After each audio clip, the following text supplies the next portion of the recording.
Good morning, everyone. And here we are with our glamour discussion. And we've been at this for quite a while, it looks like, about 130 plus programs, I think, and yeah, something like that. And, well, it's an extraordinary kind of thing that's going on in the world today. I think there's a fourth ray glamour that we need to look at. It's kind of interesting.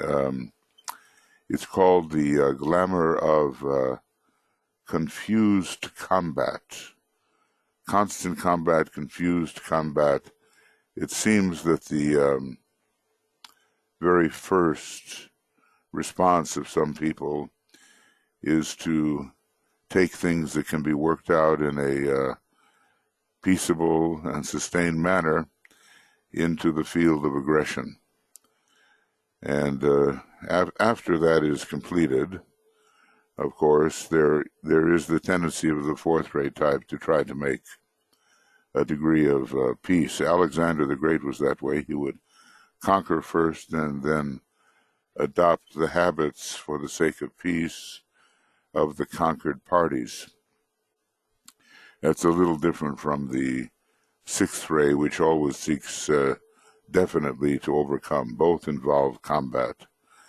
But at the present time, again, the world, especially the Middle East, is thrown into this through sort of whimsical decisions which have no continuity, are not thought through,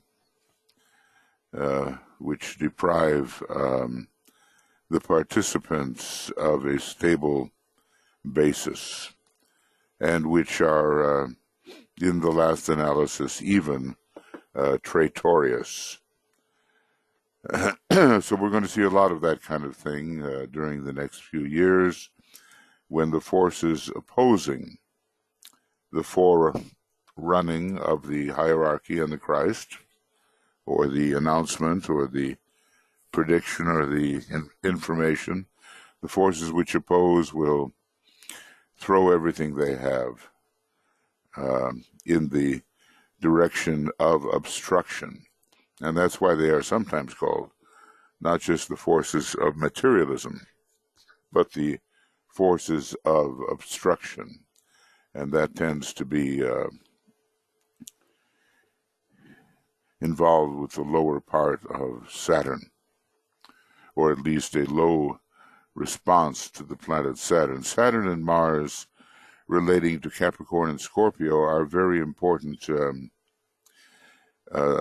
planets and signs to bring us into the spiritual hierarchy, but at the same time, they can form the battleground which can prevent entry. The constant warfare and the rigid, unbending, unadaptable attitudes, these can prevent the entrance into the deeper possibilities. Let's just sort of link up with each other here in a moment or two of silence.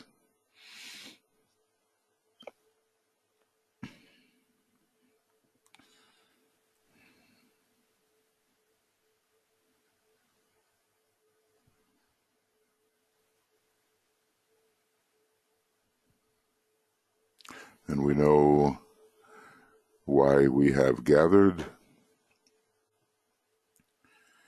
and we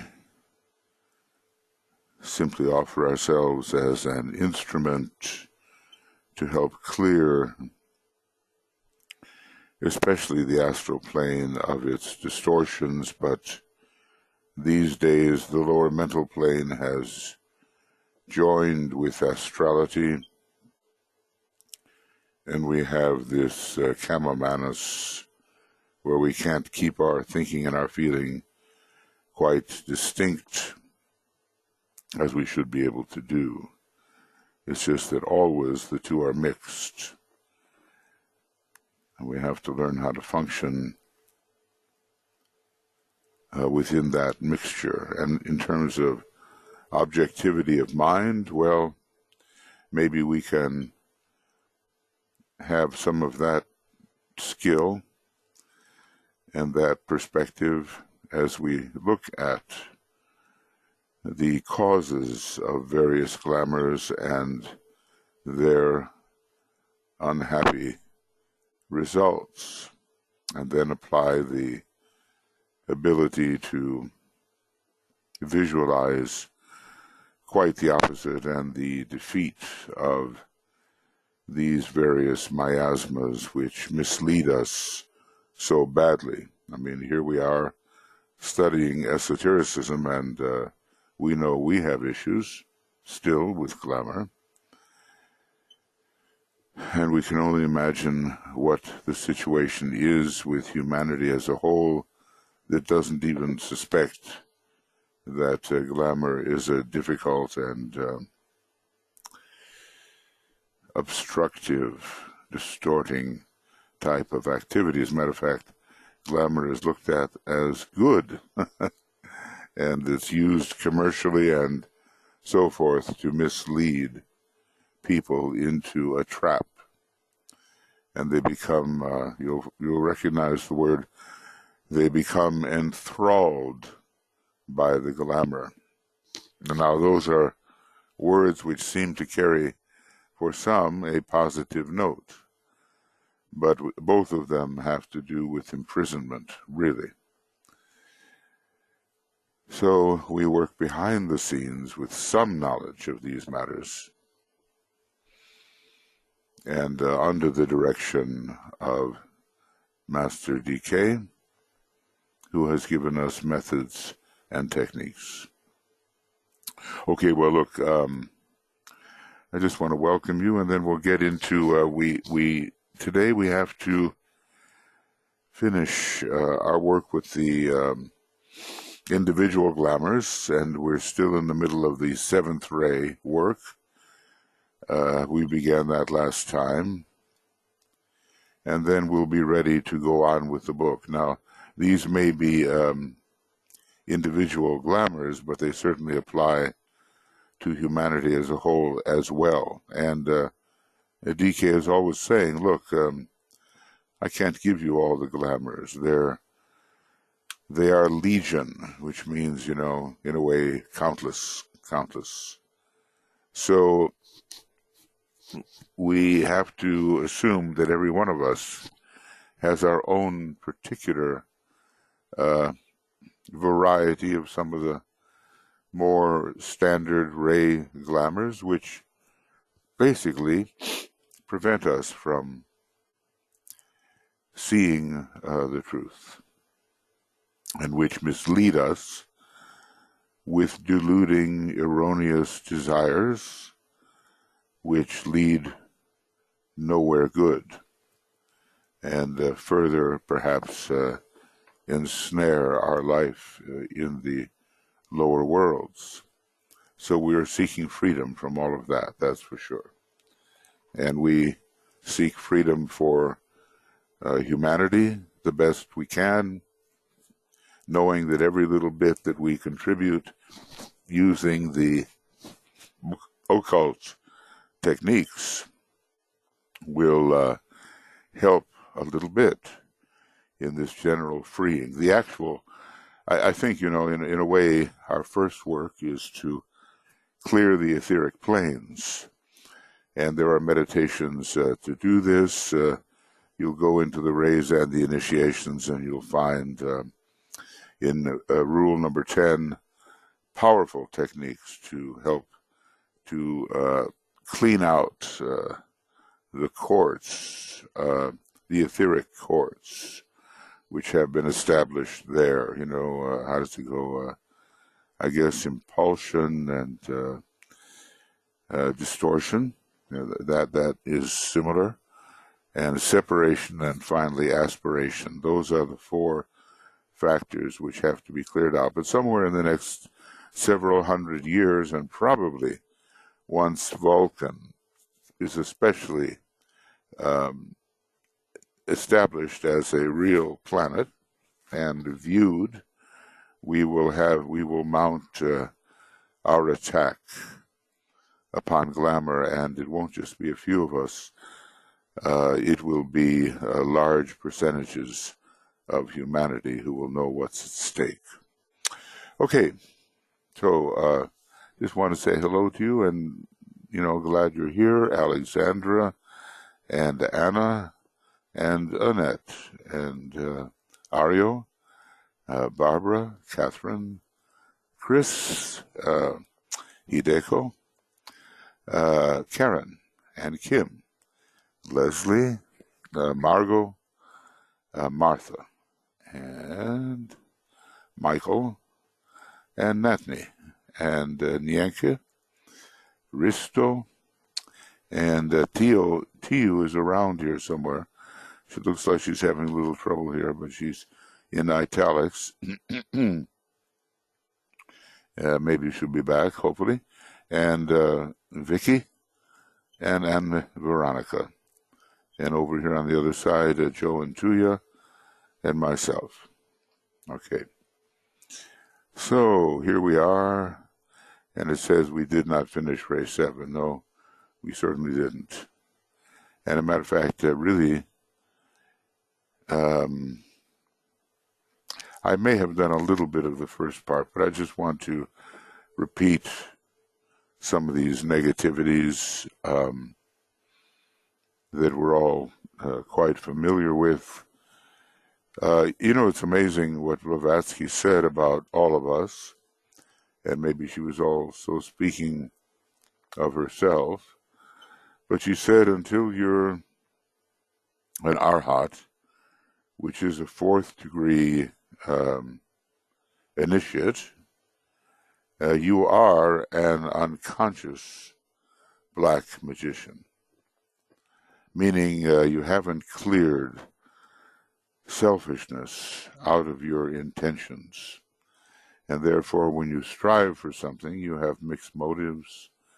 And that's really what black magic is all about, to use the powers of manifestation and also the powers which force kind of a disappearance, how magicians, in the usual sense of the word, are either making something appear or disappear, that until we are the 4th degree, we cannot help but use these magical powers for selfish ends, and maybe there are degrees to which the selfishness applies. So it's very difficult at first to be selfless in your pursuits. We have seen some of the groups that utilize magical ritualistic methods. Masonry is a good one because it does it right.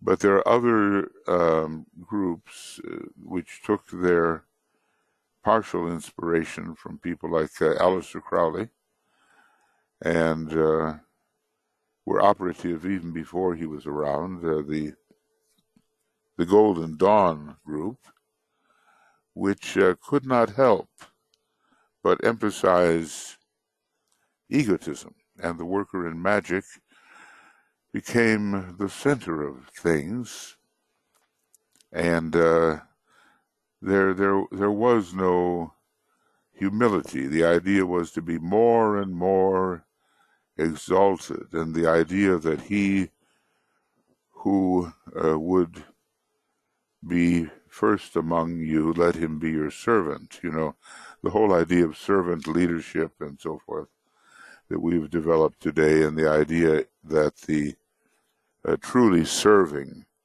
disciple does not emphasize the grandeur of his personality, that was not brought forward. So you see this tremendous, I've read through some of these things, and whoa, it's like you're just building yourself up into some sort of false, exalted position. So we have to be very careful about that, because there's so many glamours that just descend upon the individual when they get involved in a certain type of magical process. You know, the ray of order and ceremonial magic, especially Uranus and Jupiter are involved. Jupiter is not discussed so much by the Tibetan, but if you read carefully and what he's included at the end of the astrology book, and maybe in Cosmic Fire, you will discover that the ceremonial aspect of magic is really ruled by Jupiter, and the reformative, reform, a new form aspect by Uranus, particularly. Okay, this is interesting, the power to sit upon the fence.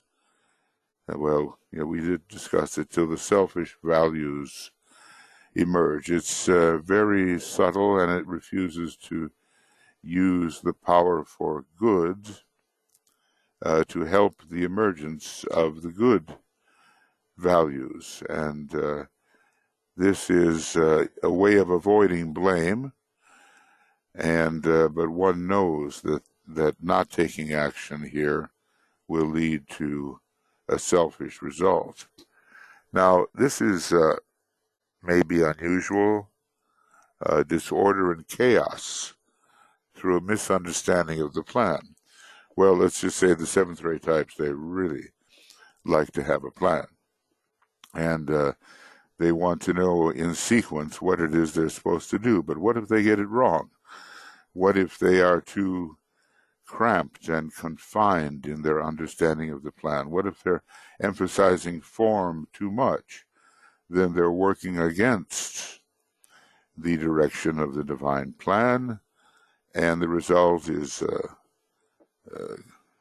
a flowing together of energies which are disruptive towards each other.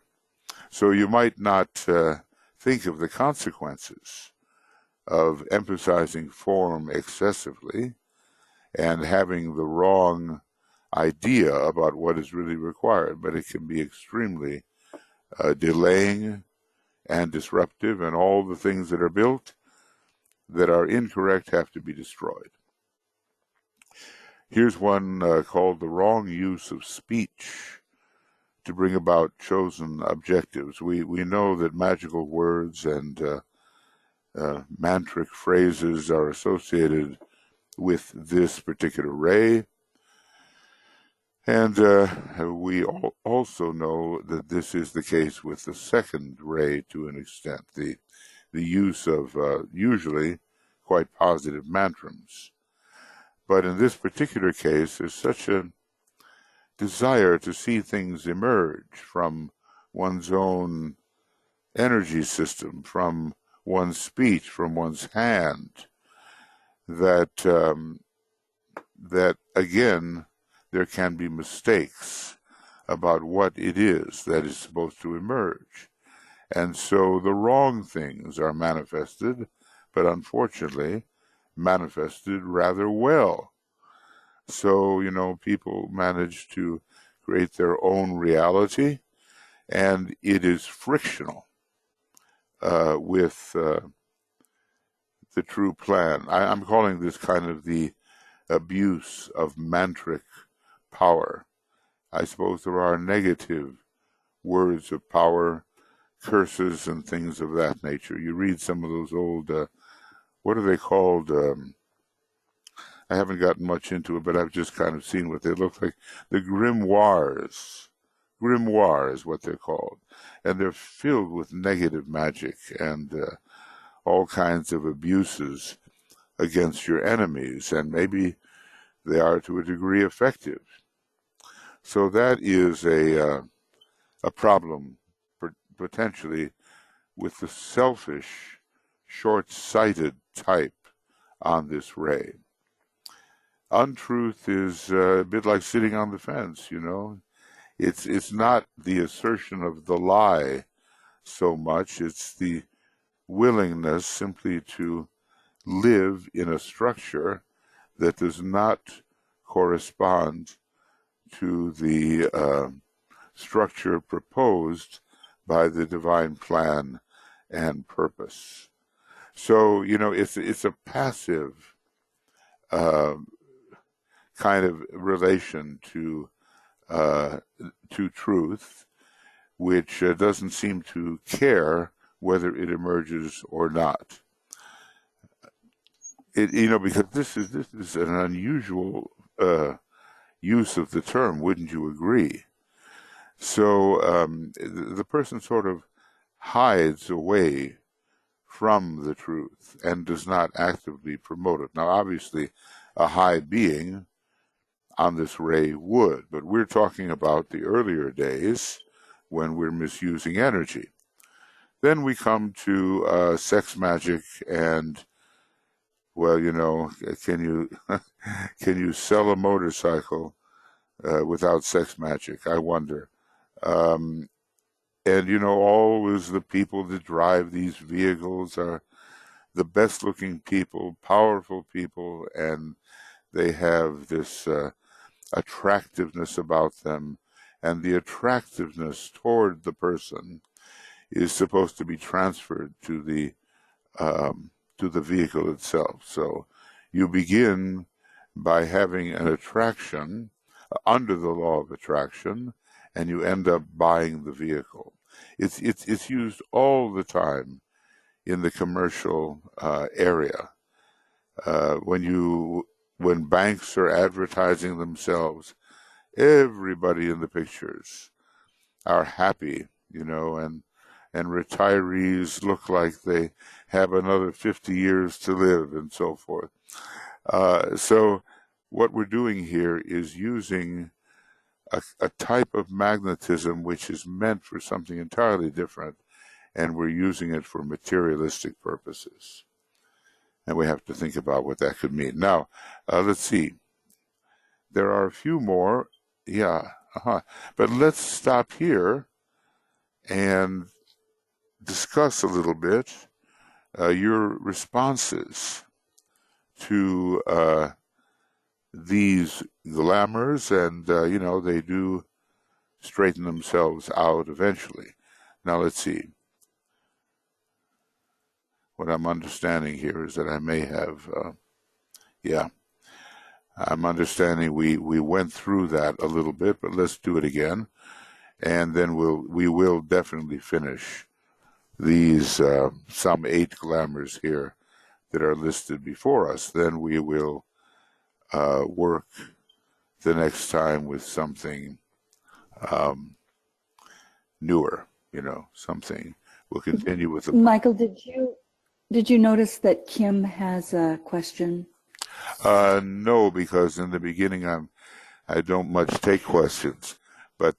Well, I think this might be one you may want to put off or you may want to answer. She says, where do we find these clearing out techniques? Oh, they're right in the book. They're right in the book. As a matter of fact, when we meditate, Kim, the technique of light, the technique of indifference to clear Maya, the technique of identification or something of that nature, and that's to clear illusion. So right in the Glamour book, what we've been working with, the meditation at the end of every program, is one of the techniques, and we're particularly using the technique of light because it focuses on the glamours. So we don't have too far to go to use what we're supposed to use. And as a matter of fact, today we'll be working on this constant combat, this confused combat in the fourth kingdom of nature, which seems to fight first and think later.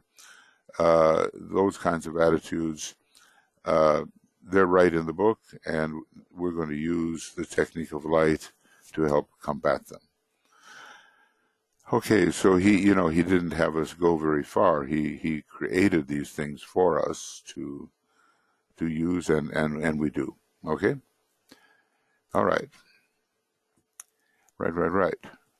So does anybody want to say anything about these? Seventh ray is very subtle and works almost magically and undetected, and with the idea of perverting the proper form, it works behind the scenes. There's a lot of work that will be done in the age of magicians into which we are entering. Now, DK says, okay, you train yourself now in white magic, because before long, you're going to be confronting the purely mental magicians who are not using the energy of love or goodwill. They just want results, and mostly they want results for their own selfish purposes. So two types of magicians will come together in a battle during the Aquarian Age, and they'll both of them use techniques that work. But the thing is that white magic is the magic of the soul, and what the soul seeks to manifest, not just what we dream up that might be nice to manifest because we will find it satisfying. Okay? So Uranus is very strong, and so is Jupiter, if you think about it, very strong in Aquarius. And we have a 2,000 plus age of Aquarius, maybe 2,160 years, or maybe DK gives us sometimes the figure rounded off of 2,500 years. There'll be much magical process during the coming age, and we have to make sure we're on the right side of it and know how to use the heart and not just the mind and the will. Okay, anybody want to say something about these difficulties that are listed here? Problems, and Joe, you can help me find people if they want to speak. You do have a hand, and that hand is Karen. Okay. Okay, and then I see Anne Veronica with something.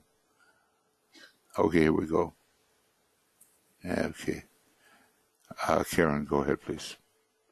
Yes, Michael, the power to sit upon the fence till selfish values emerge, and untruth, which you were saying is a passive relationship to the truth.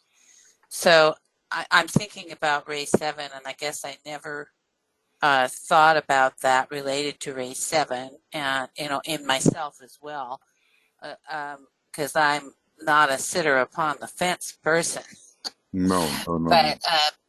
But I recognize this is one of the things actually, it bothers me about people. So maybe it is something that I have. I know what you mean. When people really, really bother us, we better look at why that is so. Yeah. So that's what I'm kind of surprised at that. So. Yeah. Well, thanks for that thought. Look, Soviet. Well, it's not Soviet anymore, but Russia is a seventh ray soul. Now look how they operate when it comes to surreptitious negative activity.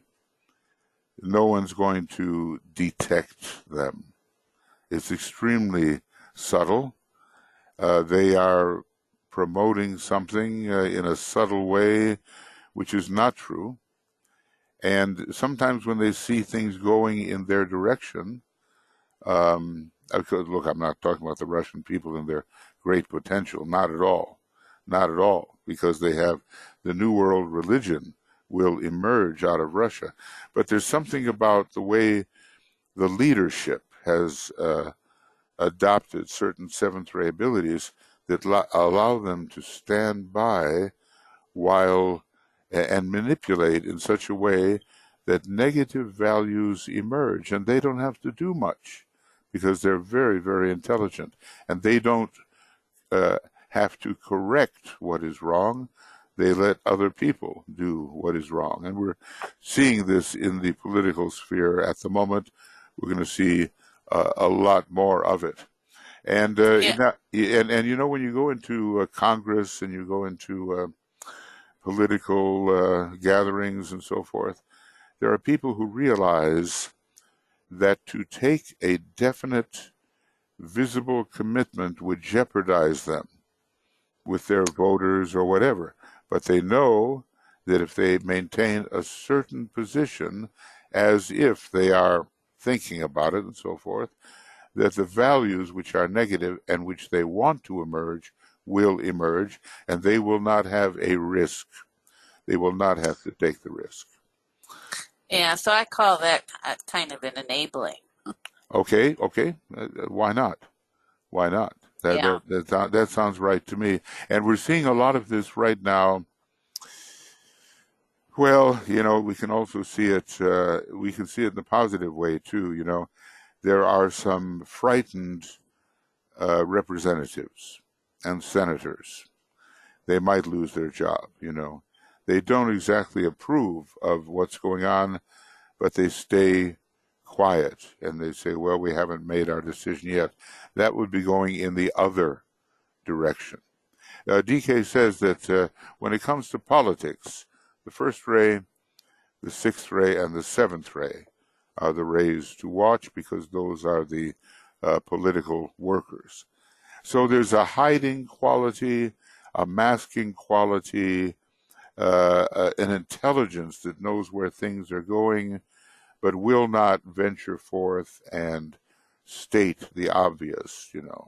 So it's a kind of a cowardice in a strange way among some of the people. They won't take the risk. You know how we have an industry in our society, and so the many advanced societies, we call it the security industry. In other words, you have the watchmen, the guards, the people that are looking at the banks of television cameras. They just call it security.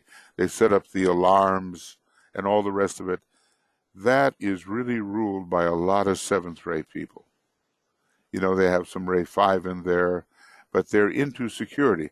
The locks, the keys, the passwords, the handprint, whatever, all of this. It also relates, of course, to getting into the ceremonies of the mysteries. You have to qualify to get in, and here on a much lower level, in order to pass from one room to another, you have to demonstrate who you are and all the rest. That type of security is ruled by the seventh ray.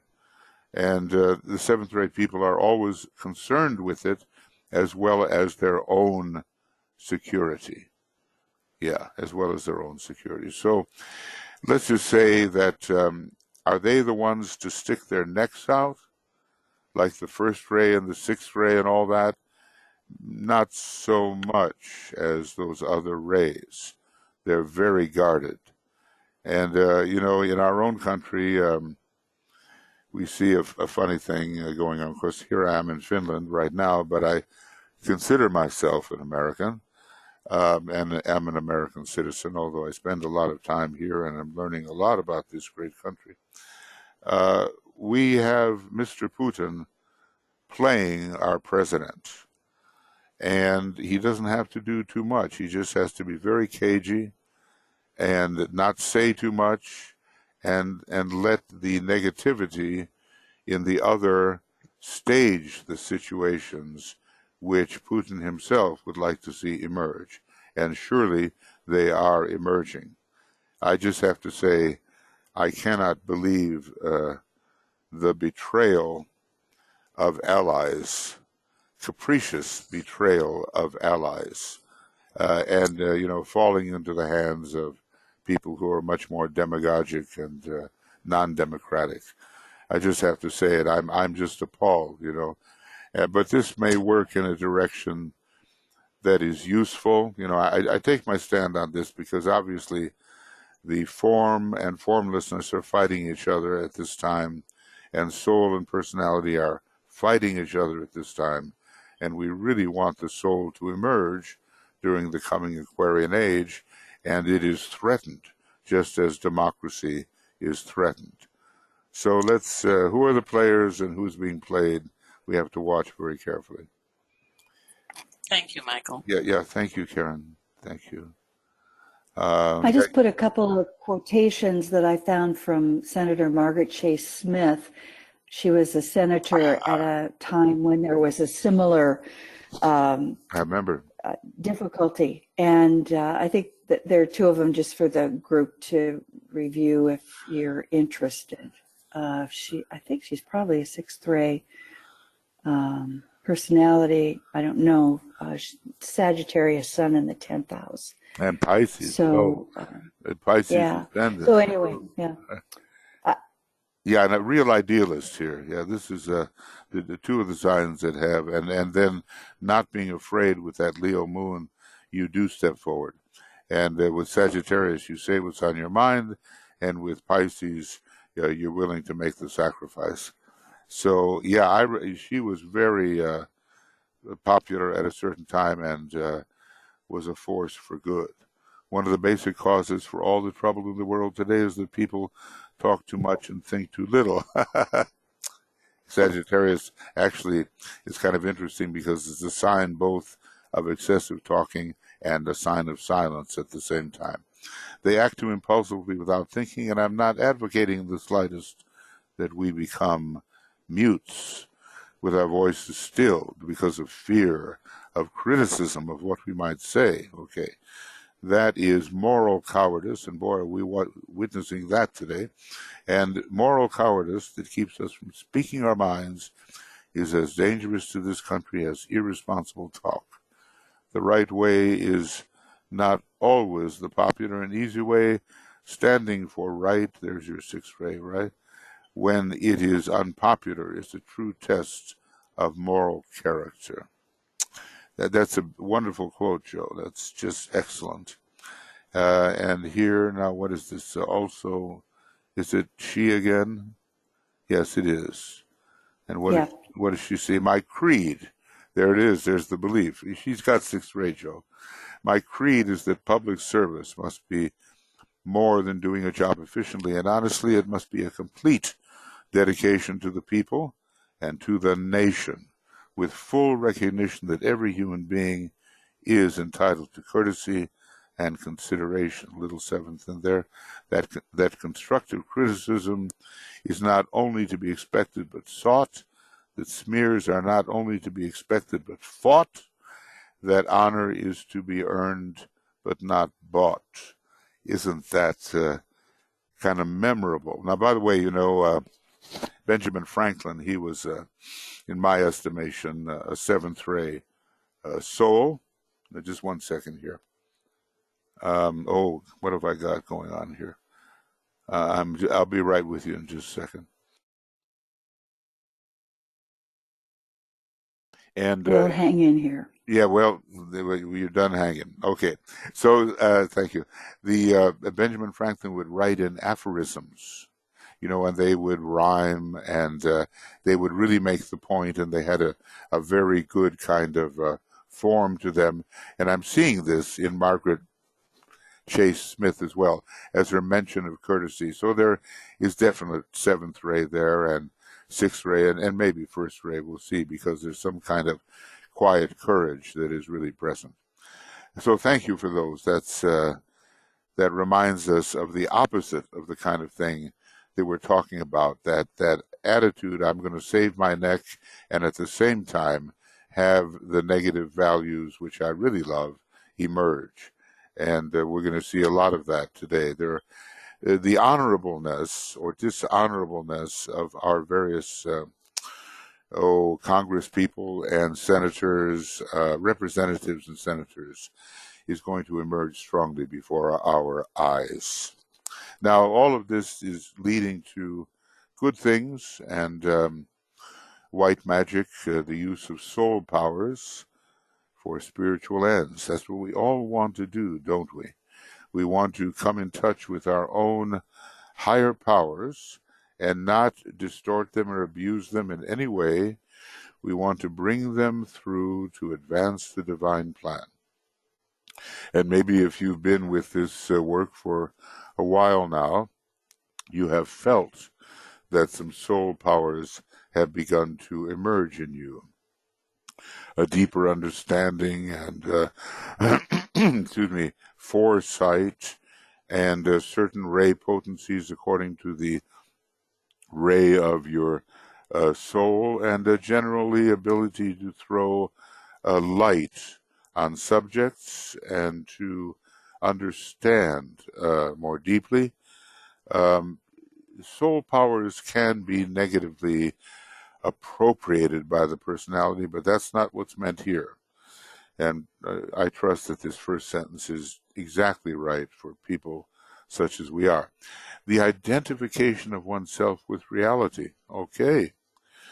Well, reality is something that is masked by the distortions of the astral plane and the misinterpretations of the lower mental plane. Did someone have something to say?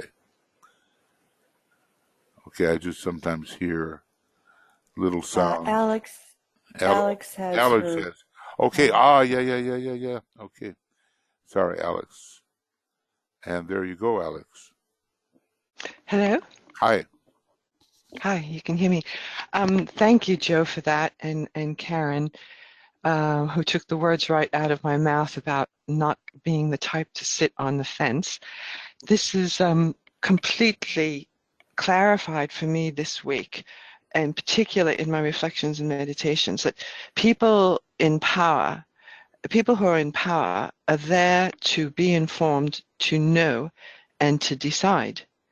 And it's just made it clear to me, because we have the mirror situation here in the UK as in the US, with members of parliament sitting on the fence. It's just very clear to me now that we come to this crunch moment, and the big talk is once again turning the decision back to the people, having a people's vote, having a second referendum, this sort of thing. It's dividing people so much because the people don't have the information, and they don't have the, well, they don't have the information, they don't have the ability to decide. So the people in power say, well, because they want to, as you say, protect themselves.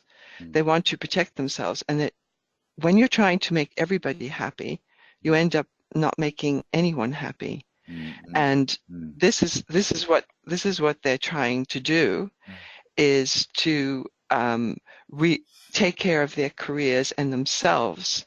Whereas actually what should happen is, as I said, the people in power should have the information, should take a side and make a decision.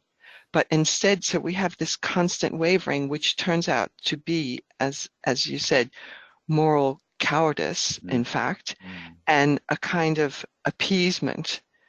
And the other problem is that people find it difficult to understand which is black and which is white, right? And this we see with all the dissembling that's going on in all the countries. We're in a state of confusion. So which is, who are the good guys, who are the bad guys? And the first problem is to recognize.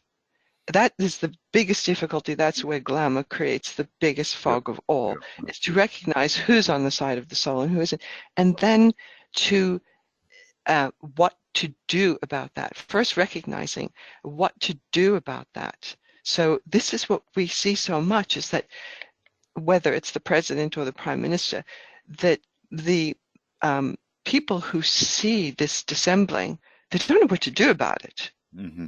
So we see the evil, we don't know what to do about it, how to confront it. First is seeing it, and then what to do about it. And Marianne Williamson was a very good candidate who makes the point of naming things, like naming what it is that is wrong, that is going wrong, that is going in the wrong direction, and then deal with it. So people don't see it, they don't recognize, they don't name it, they don't know what to do about it. And so we have all of our politicians now sitting on the fence and saying, oh, well, we're going to let the people decide. And I'm realizing what's wrong about that. Well, that's good. That's good. These are some factors connected with the seventh ray, and as we know, England, or at least where Parliament is held, with its sort of seventh ray personality, it's got a Libran number 7 in there, very, very strong. The whole ritualistic attitude is very strong. and the work of formality very strong. So it may even be more prominent in the UK with you than in the United States. Now, was it Joe, were you speaking, or who was speaking? No, I was trying. This is Tuija. Good morning. Good morning. Good morning to everybody. Thank you again, Alex. What I wanted to point out when we are going through this confusion, one big part, what we have to remember now is that because Shambhala impact the year 2000, these energies are still working through the societies, and how we are responding. It's not for us so much to look what what people are now doing. It is what disciples are doing. This is the key thing for every country, how the disciples are clear in their understanding, how they are clear where they are standing. So people will be always confused when we have strong parties fighting with each other. And in that sense, this turmoil, which is all over, there are so many aspects of it. It is what the planet is going through as well. These descending energies of Shambhala. And DK pointed out that the problem is not so much with humanity in relationship with Shambhala, but humanity in relationship with the hierarchy. And that's why we have to look all of the groups of disciples and aspirants, how we are united together, where we see more all these separating thoughts about each other, where we are not really supporting in our hearts our friends in the field. There we see where is the key problem. If we would be standing really strong, if we would be really available for hierarchy, for the masters, if we would be working steadily, rhythmically, there would be much easier times for whole humanity. Yes, did not the Tibet say basically that the problem is with Christ's own household, and not so much with the people who would fall into a more constructive line if the disciples of the world did their task as they should. So we have to, we are chastened by that because we have another very serious situation in the next 5.5 years when some kind of all-out attempt by these forces of anti-democratic formal forces will come to the fore. So we have to put the pressure on ourselves in the rhythmic, well-organized, and deep manner. The depth of feeling is what DK calls for in the formation of the triangles, and in general, the depth of feeling of the heart. Master Morya does not make a pejorative out of the word feeling. He says the feeling of the heart is absolutely essential. So, we have to approach with love, intelligence, and will the whole thing that is falling upon us. And if the worst should happen, if there is what you call a re-election in the United States, and if the Brexit does occur, then a whole new list of formidable tasks and problems will descend and will call for even more from the disciples. Okay. Michael, can I just respond to what you just said? Thank you so much, Tuija. And it's so true that the people are always confused, and that's why I just suddenly realized that this whole business of letting people, let the people decide, have a referendum, this sort of thing, that the hierarchy, the higher level for the average person is the government and the people who are in charge. But similarly, as you say, higher than that, higher than the physical government is the planetary government, and and that's where we align, and as you say, hold that line. And I just want to say on a positive note that the messages that I've been receiving, not by the thousands, admittedly, but there is this positive desire I've heard and experienced amongst aspirants to to care about something outside of themselves and to come together, and particularly this interest in what's happening in the United Kingdom to understand how it affects the rest of the world. That's really a positive step, and perhaps we can build on that. And certainly just the fact that the desire is there must be a first step.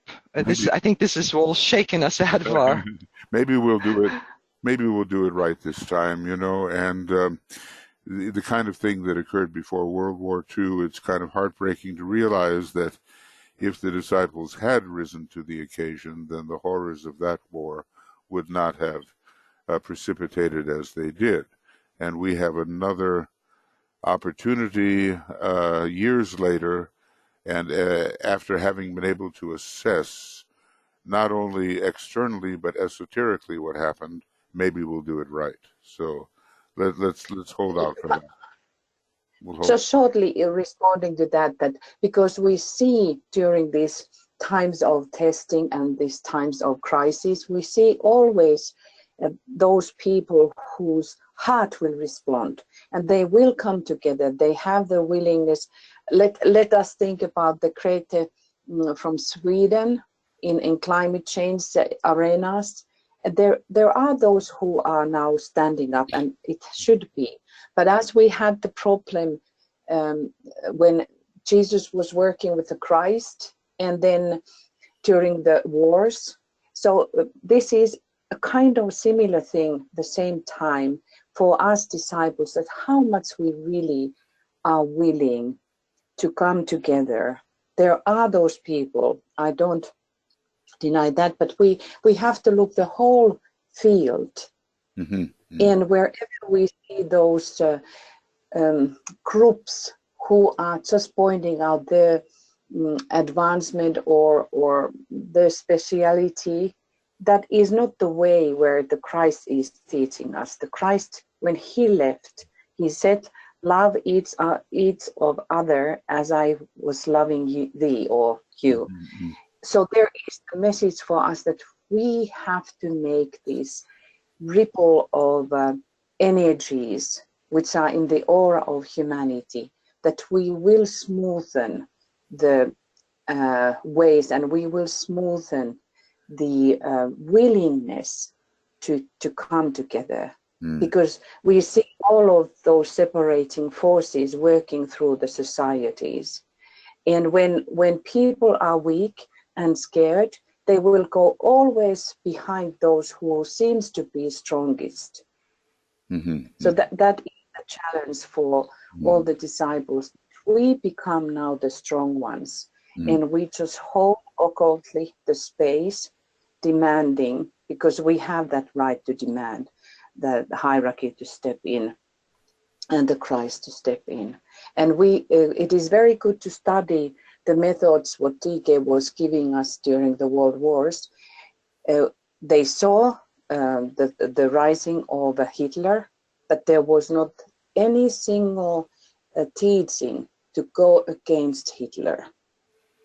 There was the teaching of the triangle work. There was the teaching of the methods to work meditatively. So those methods still stands. Exactly. Yeah.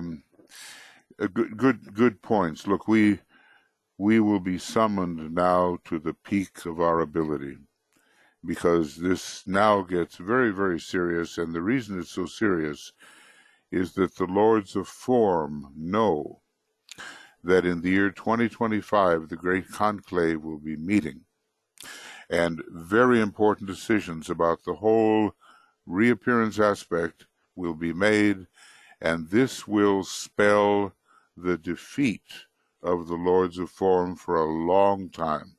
So they're fighting for their life. And we have to fight with them. As Master DK said, see that you battle. That's what he said. Okay, let's... Anne Veronica said something here. Between the invasiveness of the sixth ray and the attitude of standing on the fence, it's difficult to find the middle way. Well, the fourth ray, he said, will help us. We're going to meditate on the fourth ray today and its tendency towards confused combat. It is the ray of humanity, and humanity, as you've all been saying, is characterized by this confusion, and the first tendency is to fight for, what you believe and all of the confusion. But this will resolve, he said, and there's no reason for real apprehension. In other words, he's counting a lot on the harmonizing effect of the fourth ray, which comes in power at the same time as the great conclave. Okay, let's see here. And Kim has to be, she had to leave early. Okay, right. Okay, good. I hope you'll be back, Kim. You usually are, so hope everything works out. Now, let's go on a little bit more. Here we are. Identification of oneself with reality. If distortion and illusion are taken care of, we can do that. Many people are very far from knowing what reality is, and it takes a certain honesty with oneself and ability to see how oneself might be contributing to the distortion in the psychological field, and perhaps very few of the representatives and so forth are willing to go through that process. We're straightening things out, right order through right magic. What is right magic in this case? It is the will of the soul to bring forward certain aspects of the plan and to have the soul-infused personality cooperate with manifesting that vision. And then we will try to end this ridiculous chaos. Sometimes I look at these leaders running around, and their whole response mechanism seems to simply be reaction. And they look like they're in chaos, and they have not thought the thing through. Power to cooperate with the whole instead of the part, okay?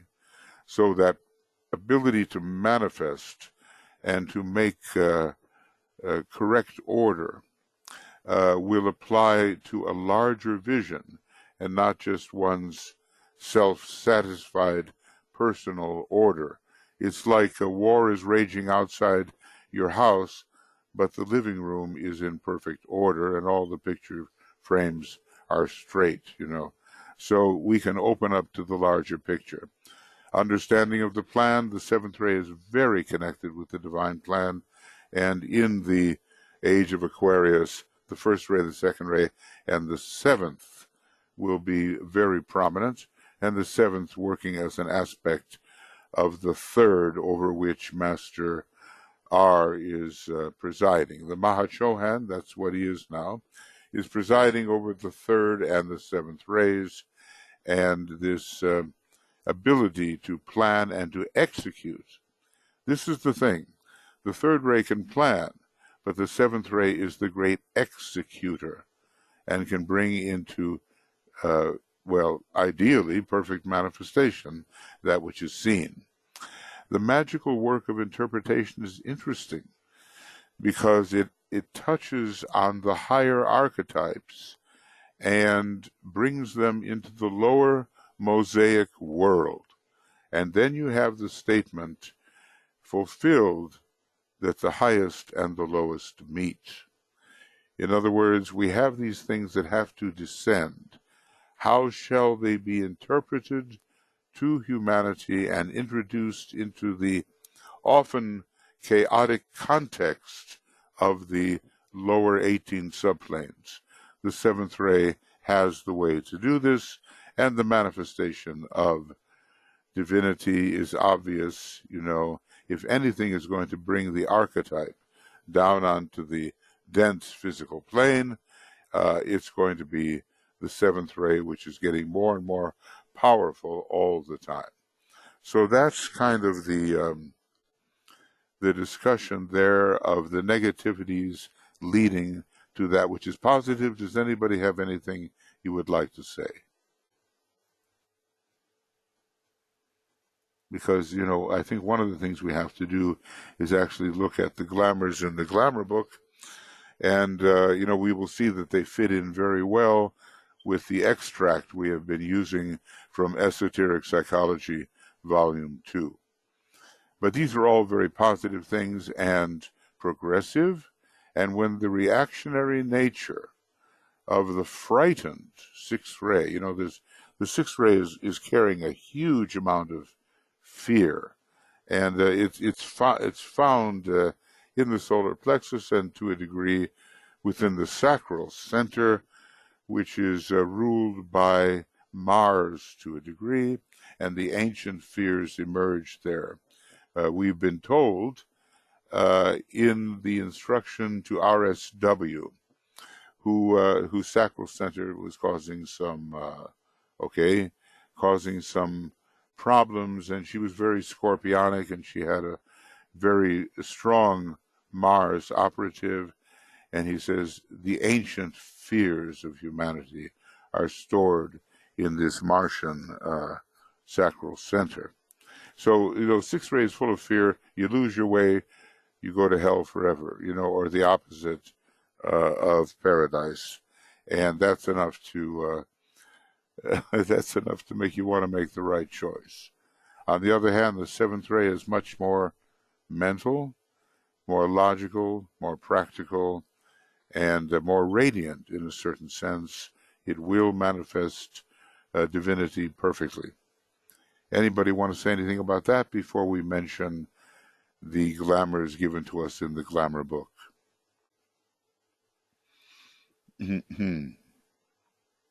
Well, maybe we'll consider them kind of all together, okay? And I've pointed a few of these things out in the foregoing. The glamour of magical work exalts the ego, and you become the center of everything instead of the soul and the love energy being central to your work.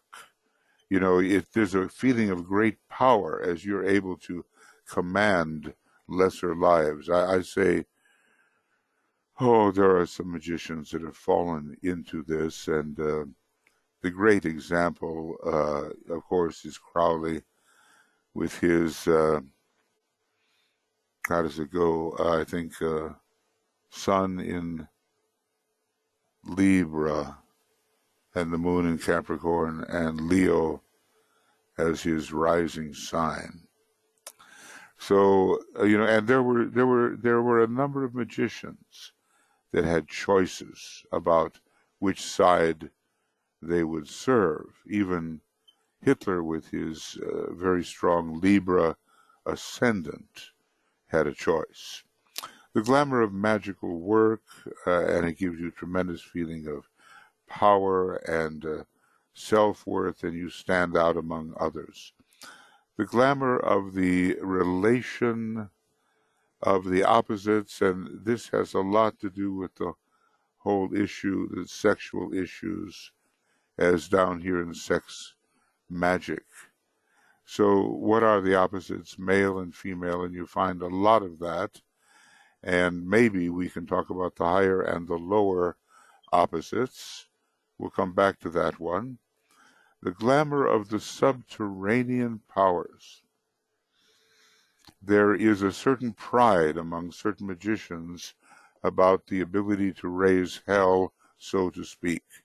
It's called lower magic, goethia, something like that. It's not a higher type of magic.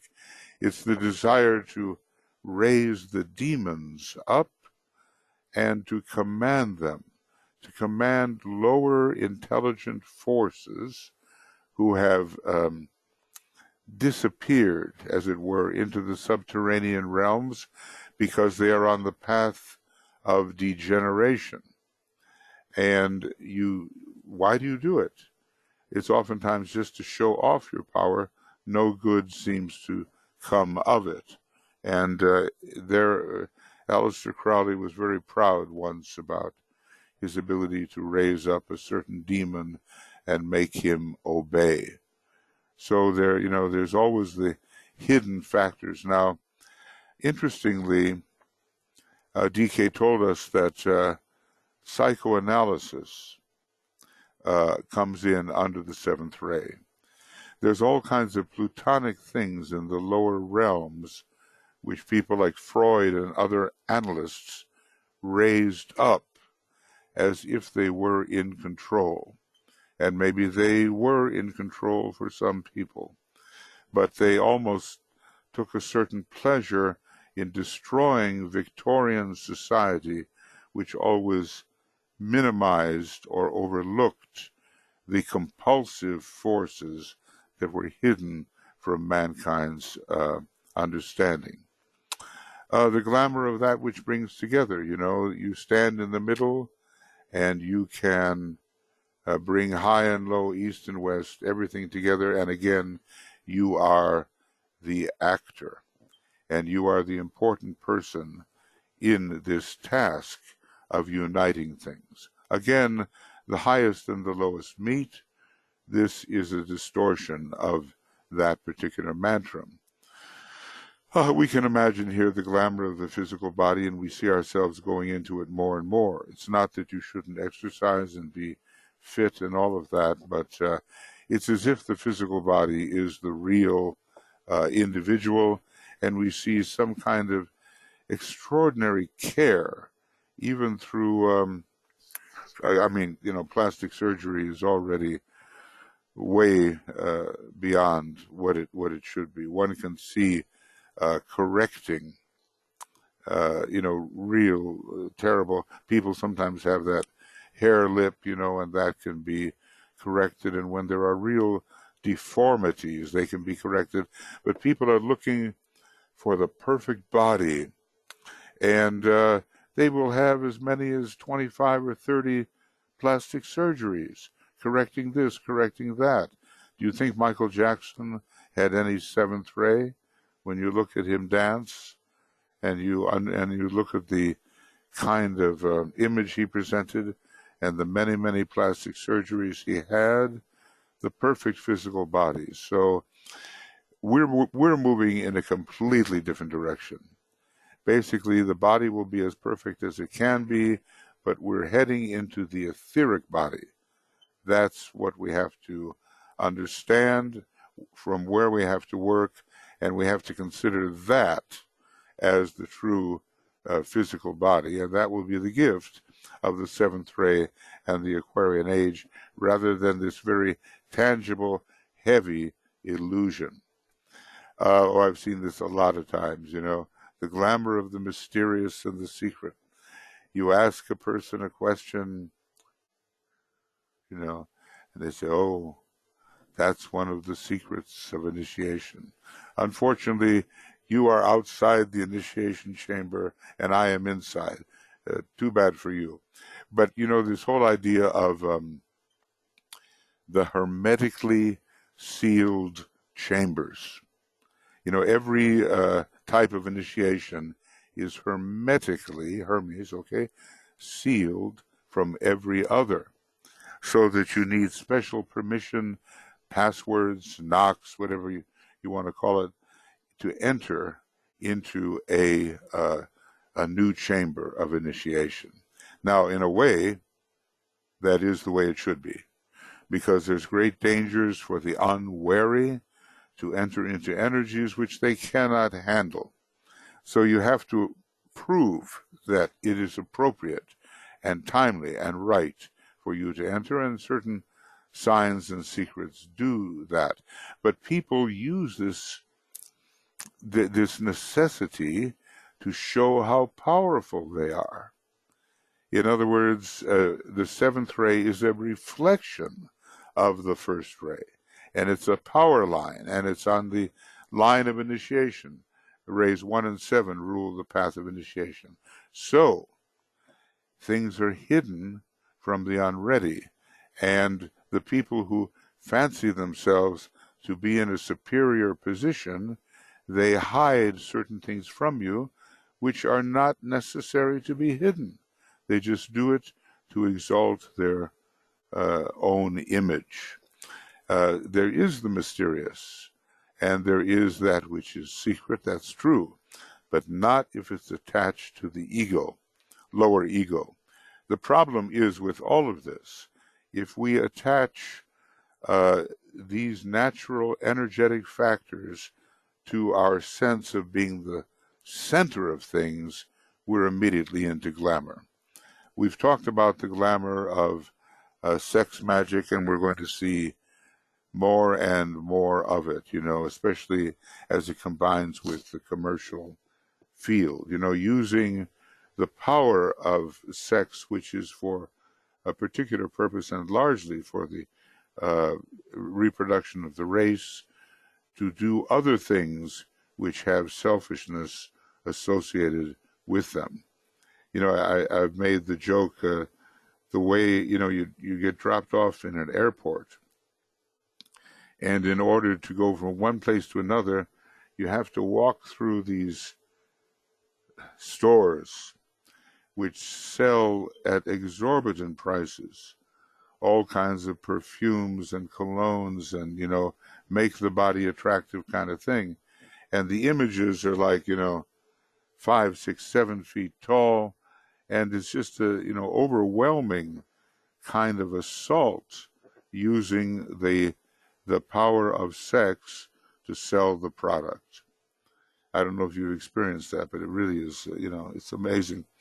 And the glamour of the emerging manifested forces, meaning I have power, I have control over, through my magical methods of bringing things up, bringing things down, bringing things forward, and usually to demonstrate what a proficient magician I am, rather than really offer something for the soul. Okay, so there's some interesting things here. And do you have any comments? Do you find yourself related to anything we've been discussing, etc.? So it's your turn now, if you wish. Let's see. I mean, I think you've seen this glamour of the physical body, It just, if you happen to be looking at TV and you look at the ads, and they're using a lot of physical beauty and being trapped in it in order to gain their way and sell Michael. their product. Yes, who's speaking? Who's speaking? I was saying about this. Yes, sorry. About the glamours of the body.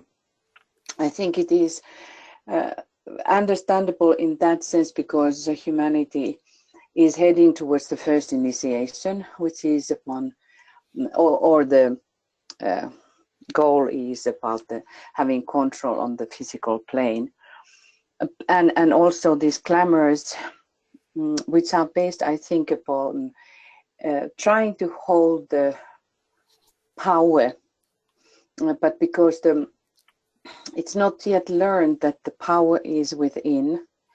It's not upon that you look young, and that's why you are powerful. And that, I think, is very much, USA is the leading country of that. And also in Brazil, it's very interesting, looking at how we should be looking.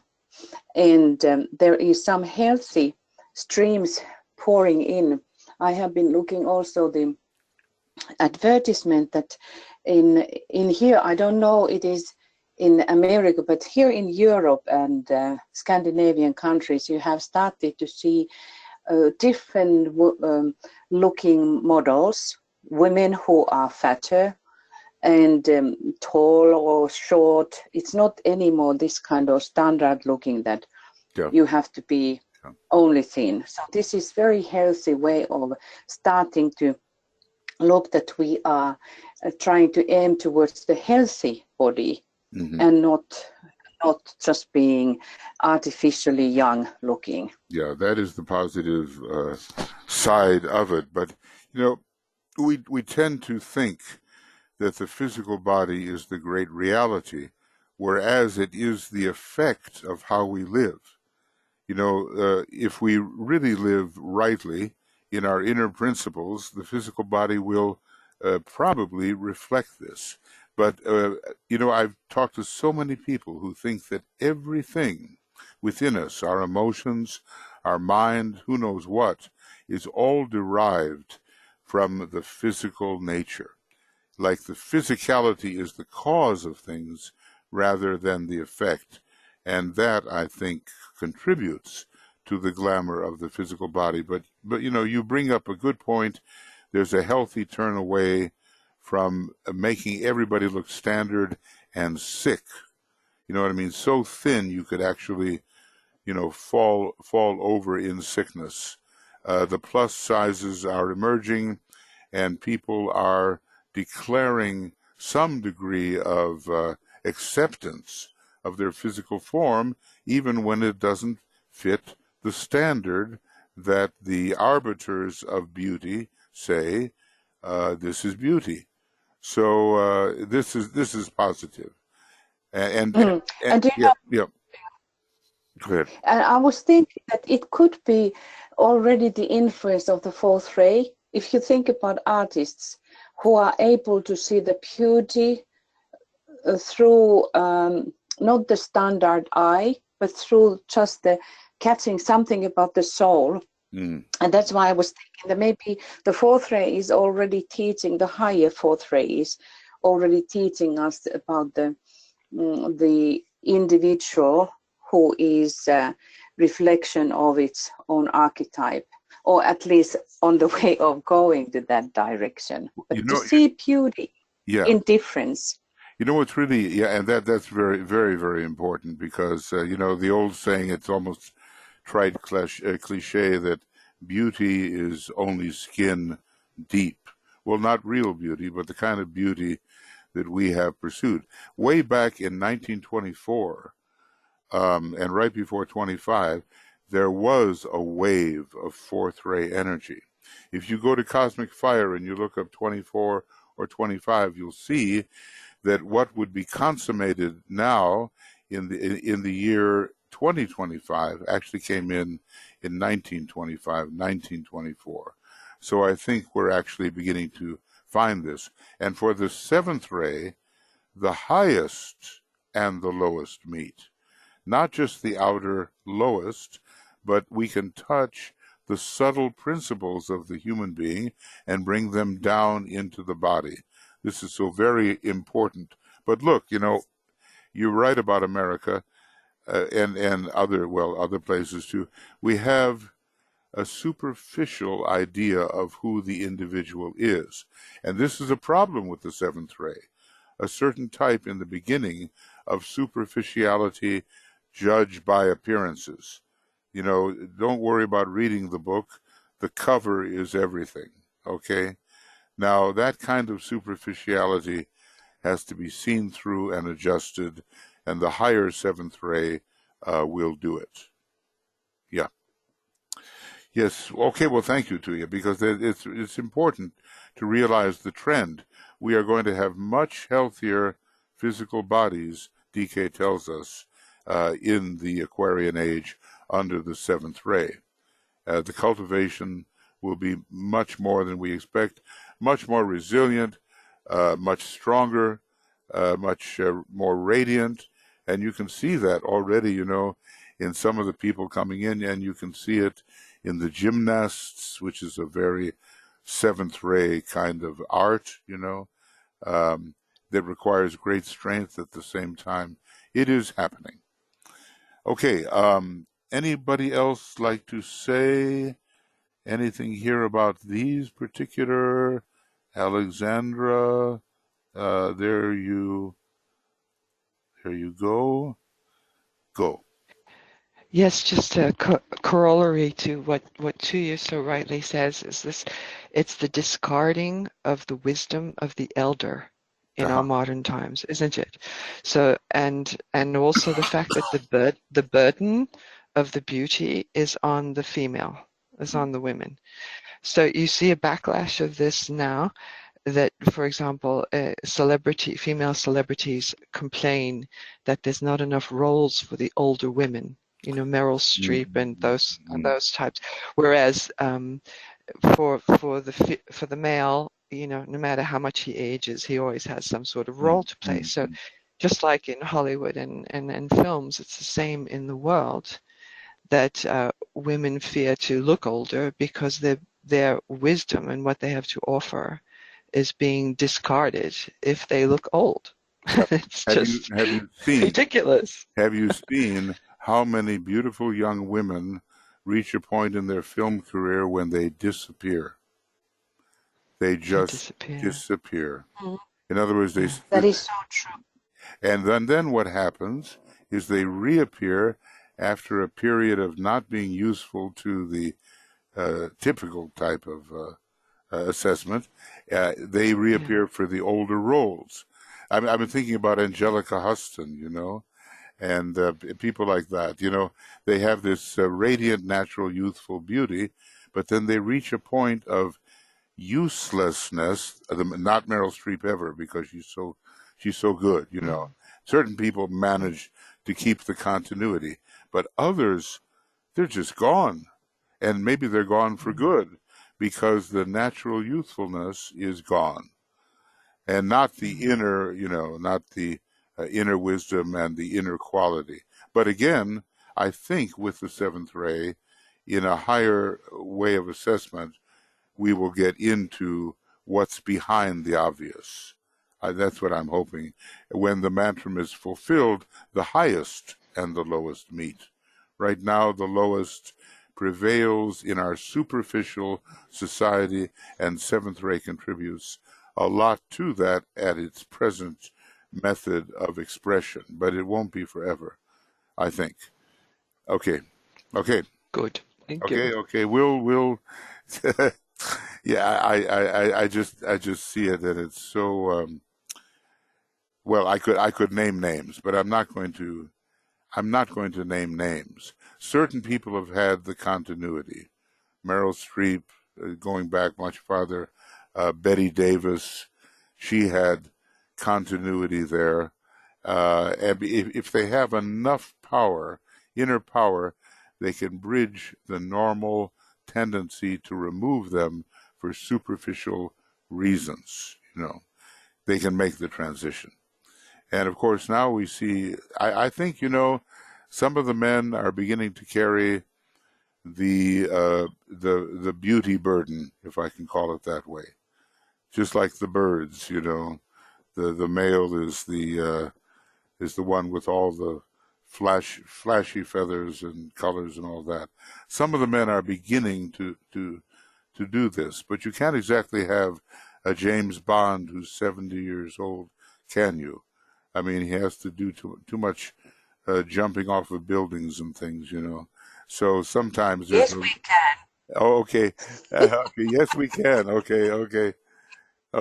And you know, should James Bond be a female? Look, what DK said is that the whole issue of sexuality is being decided by humanity at large under the sign Libra.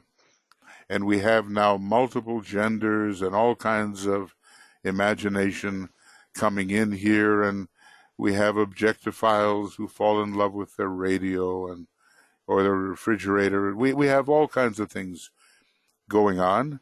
He said the disciple is solving similar problems on a much higher level under the sign Scorpio, but it has to be worked out by humanity under the sign Libra, and it is certainly being, well, I don't know that resolution is here yet, but it's certainly being worked upon. I can see that.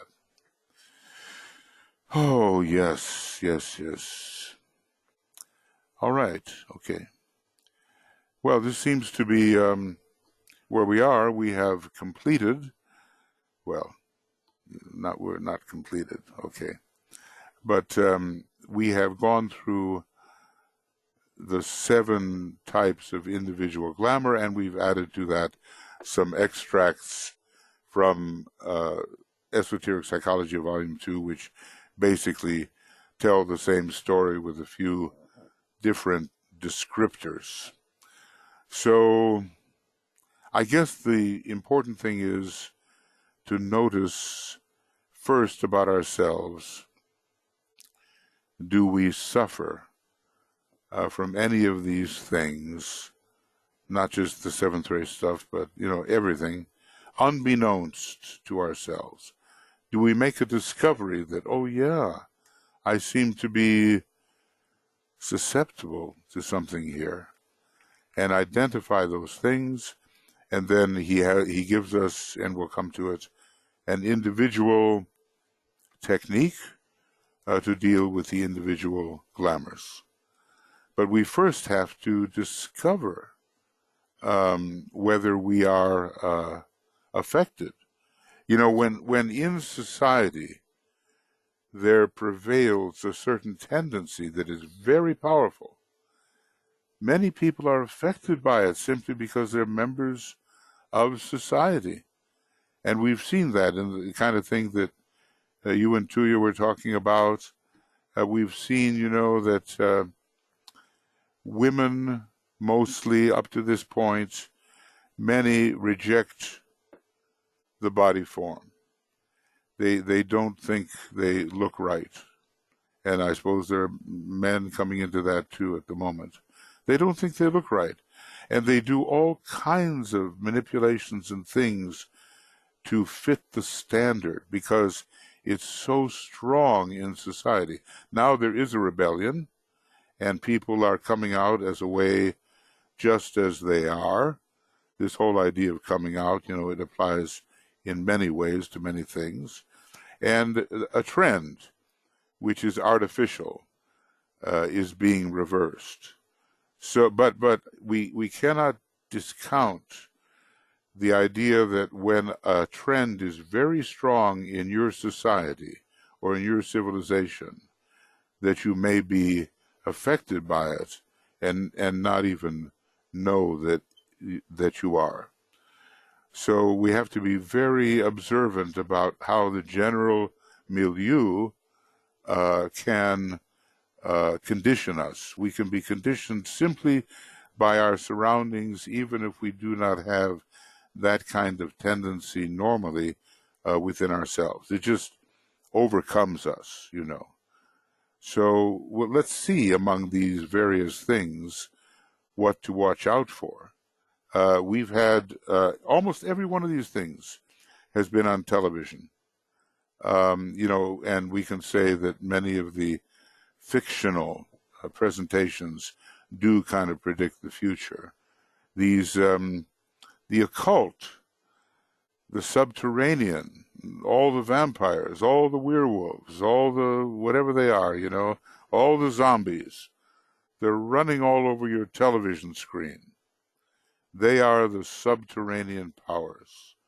And the time is coming when, because we oftentimes react negatively first, just like he said, Germany, strength through joy, joy through strength, they got a positive mantra and they used it for negative purposes, and they were the first to do it. So here are all of these occult things happening, and true occultism is not there yet. Here, every factor that you're looking at here probably is emerging first within civilization and not in a positive manner. So we have to turn that all around, and how do we do it? Right thinking, right imagination, right projection of energy, right group fortification of the projection of the positive corrective energies. And also just to make sure that we're not carrying around a bunch of glamours that we project upon other people. Because that's always the way, It's in you, you don't know it, and the next thing, you are, the other person is that, you see. So we have to do a lot of personal work in ourselves to make sure we're not being afflicted by these negativities. And that is going to take some patience and some real perception, because as you know, your wife or your husband or someone close to you will, or your children, whatever, they will see the glamour in you often before you see it in yourself. And of course, vice versa. It's always easier to see it in the other person. So we have some work to do here, and DK has outlined that to which we may be susceptible, but which we must discard if we're going to be of much use to aiding humanity as a whole to be rid of its glamours. So we've studied for a few weeks, a number of weeks, these things.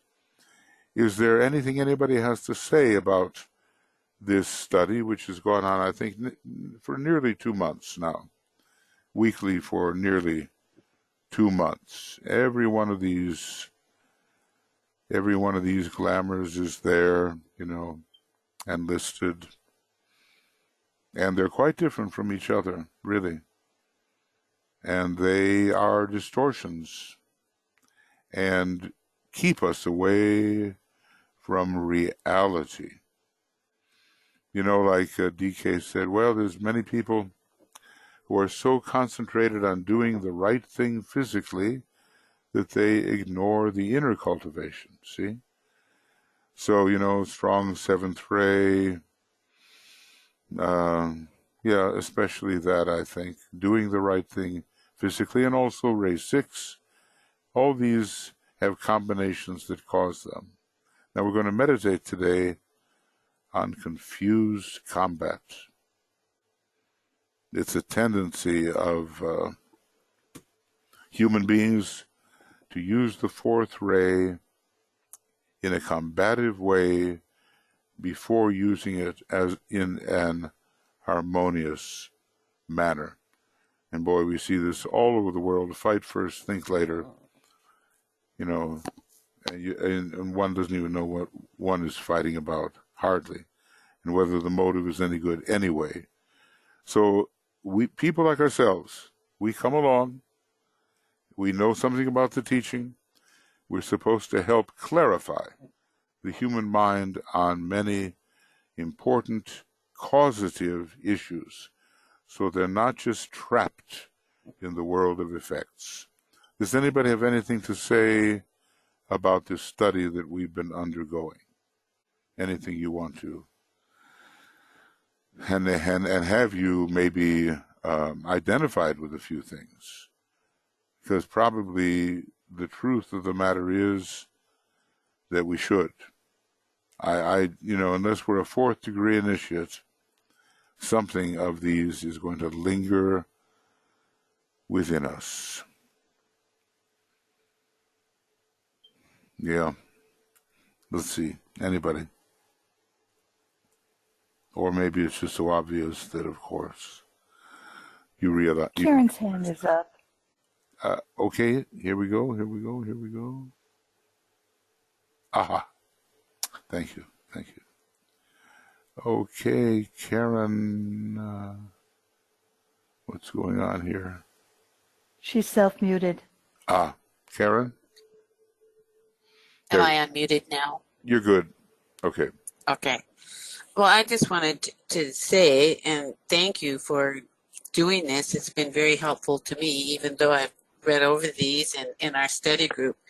You know, we've studied these, but, you know, they've just been very helpful. And one thing I didn't know was about comparing them with esoteric psychology and those pages there.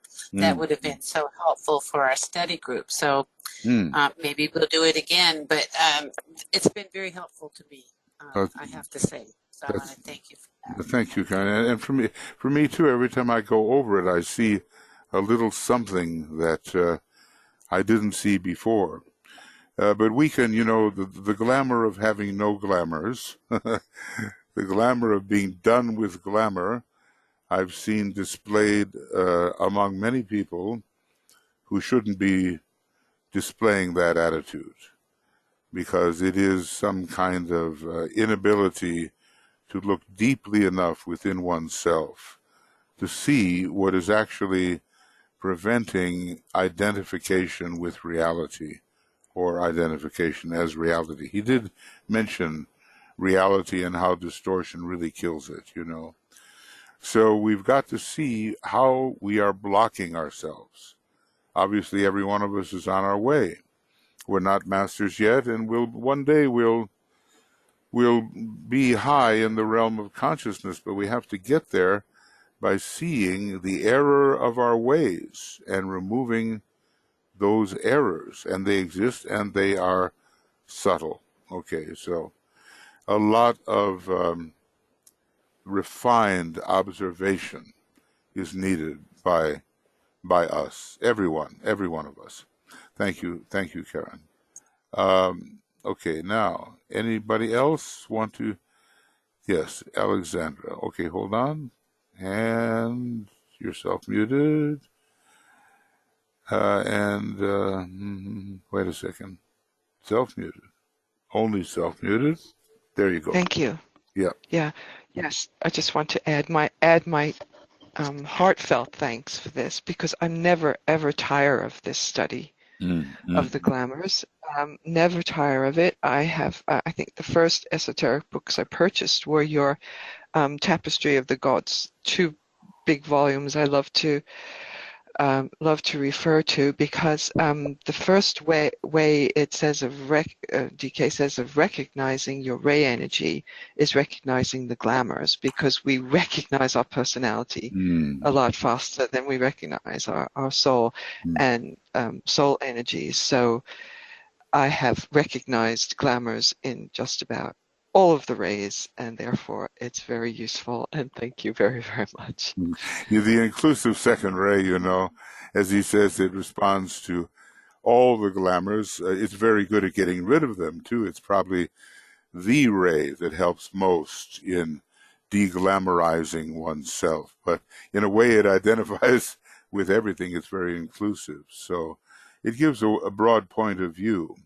And if you can stand what you see, of course, DK makes a joke at one point. He says, there are some fine people in my work who feel almost thrilled or excited when they are up against some glamour, you know, as if it's outside themselves, and they're the combatant and they will overcome it. And but it is, you know, it's so subtle and so dangerous and so difficult to break out of for the ordinary non-aspiring person, that DK and Alice Bailey they use the word horror. They use the word horror to describe their attitude towards glamour. And they each had a horror of what it could do. So we see it, you know, let's just say in America, in the UK, the 2 most prominent second-ray soul countries, we see a real big attack on democracy and on the light and on helping people be self-sufficient in their judgments and their decisions. We see the effort to delude. Now, this is interesting. He says the first 3 ray types, if they succumb to their dweller, they become, ray 1, the destroyer of souls. Ray 2, the deluder of souls. Now look what's going on in these 2 ray countries and how the people are being misled by those who understand them and are still selfish and want their own way. And then finally, ray 3, as you know, the manipulator of souls. This is if you give in to your dweller. Yeah. Who's speaking? This is Toya again. Thank you, Alex, because it just reminded me about how important is the Leo energy, that there is some fascinating thing happening in the labor of Leo, that how we start to hunt our lower self, and it is happening in our mind. And when we catch into that, I think the divine plan or divine play behind it, it comes very fascinating. How can I catch another thought in myself? Because the player of the lower one has all the tricks of the world to play a game. And how do we develop this kind of mindset that we are able to like go beyond or behind that what tries to fool us? So it's a similar thing what you were saying about the countries now, but that is very much related to Leo, what happens there. The hunter of oneself, right? Two lions, or the higher lion, the lower lion, or Hercules and the lion, the hunter, always escaping until cornered. We have to learn how to, what do you say, corner ourselves, get that lower self that has to be adjusted into a corner so it cannot escape. And many people identifying with the personality, they just like to slip out the back door of the cave and escape. And the point of that is because Leo is related to the play. So there comes this kind of fascination of that. So not the depression, seeing that how bad I am and how low and whatever. But in Leo comes this fascination and joy. What a wonderful thing is to catch up oneself. Okay. Well, takes one to know one, right? So some of us have been hunting ourselves, and when Leo is very strong in the chart, we are advised, really, this is the task of the moment. Okay, well, we're getting to that point, friends, when we should have a meditation. Otherwise, we're going to run way over. But since we are at the summary moment, in a way, for this particular section, then I don't want to foreclose the possibility that you can comment on anything regarding the past 2 months of study on this material, but try to make it succinct as possible if you have something further that you want to add.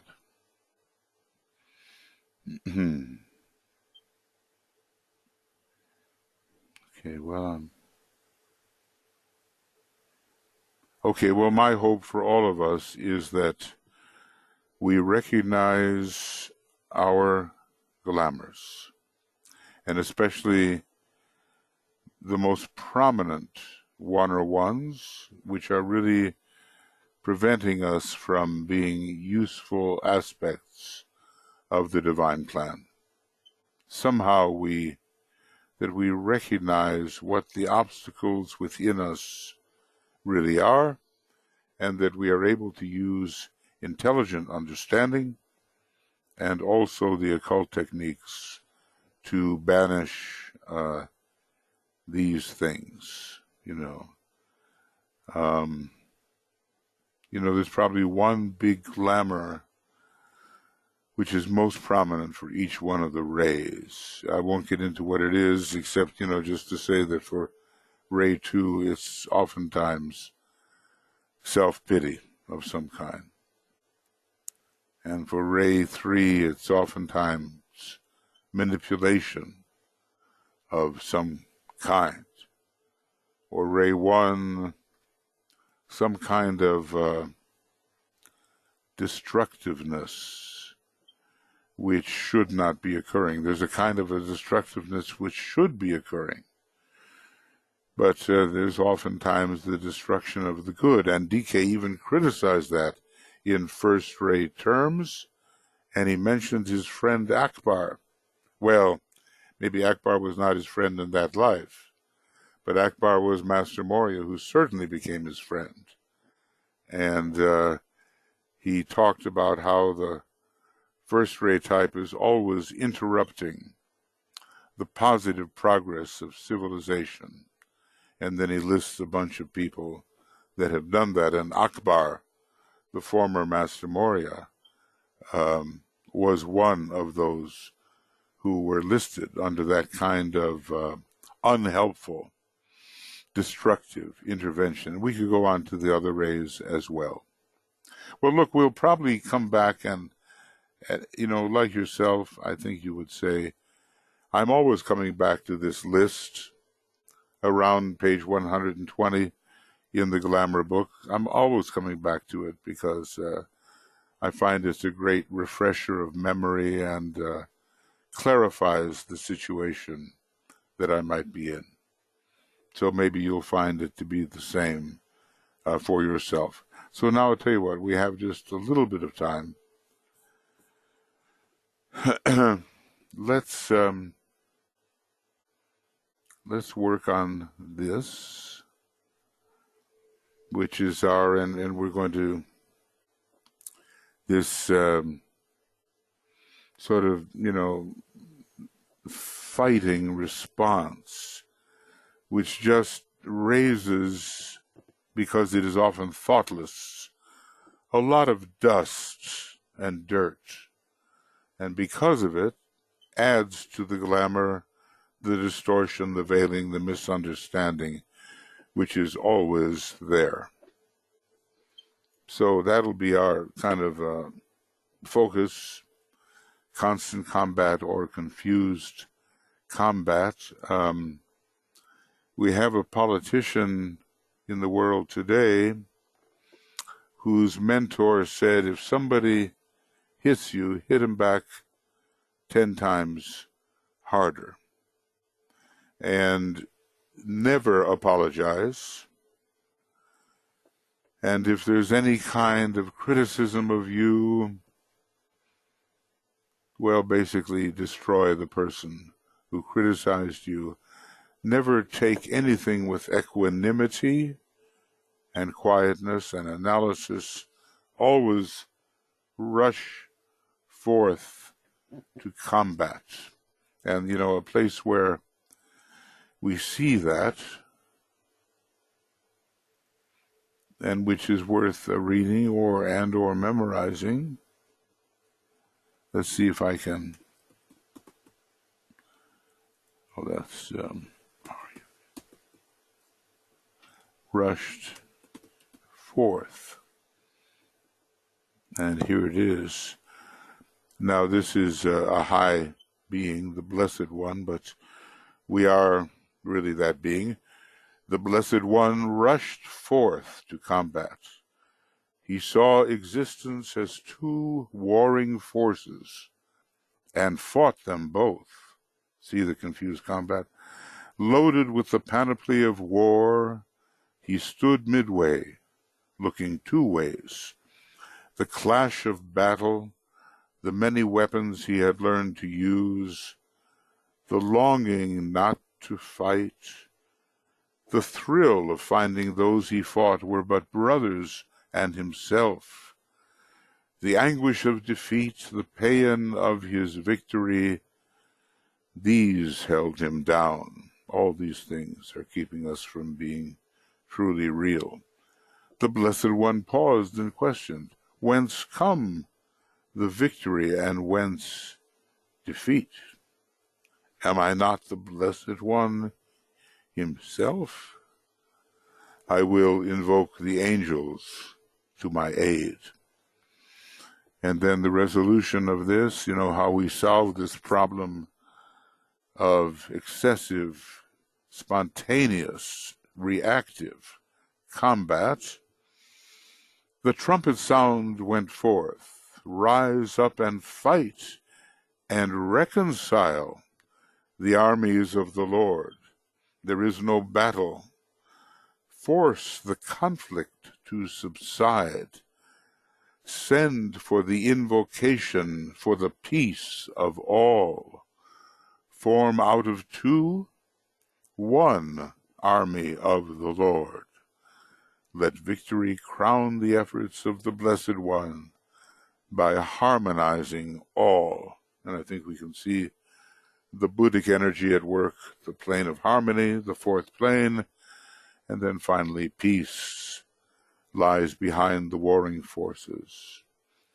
So to understand the rays very, very well, although it may be a little more advanced method of understanding them,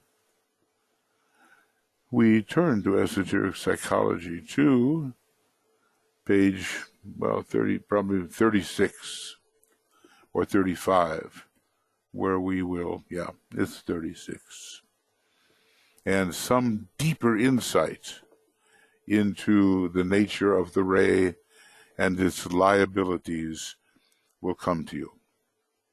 And by the way, I've recorded all this video discussion of every line here in all of these, and you can find them on Makara if you feel like listening.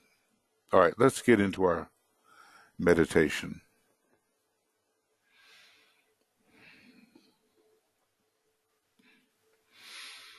So first, we enter the silence with this particular meditation.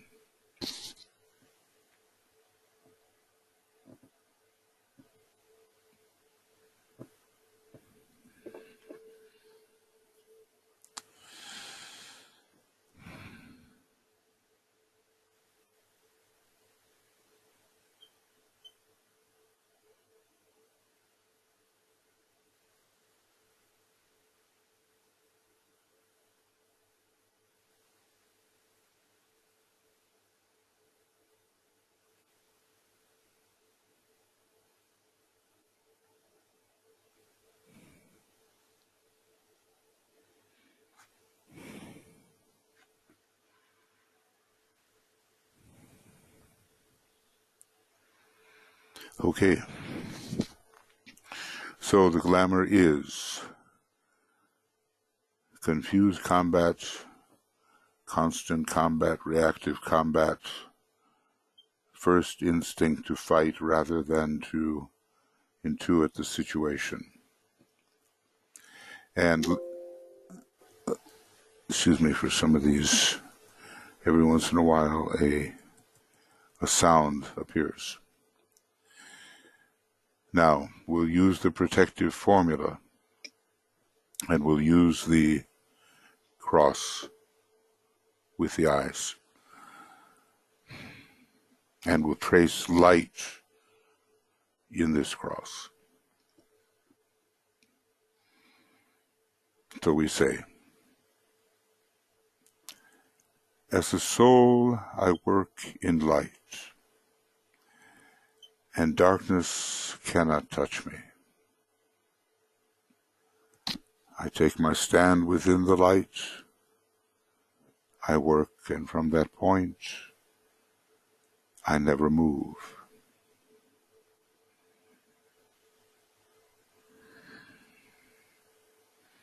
And that light is radiant. The lighted cross before each one of us,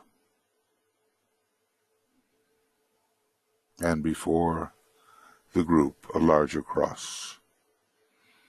Now we bring the lights together, the light of matter, the vital light up to the mental plane, and the light of mind is on the mental plane, and the two are together. The vitality sustaining the thought. And we connect with the light of the soul. We try to visualize that, try to feel that.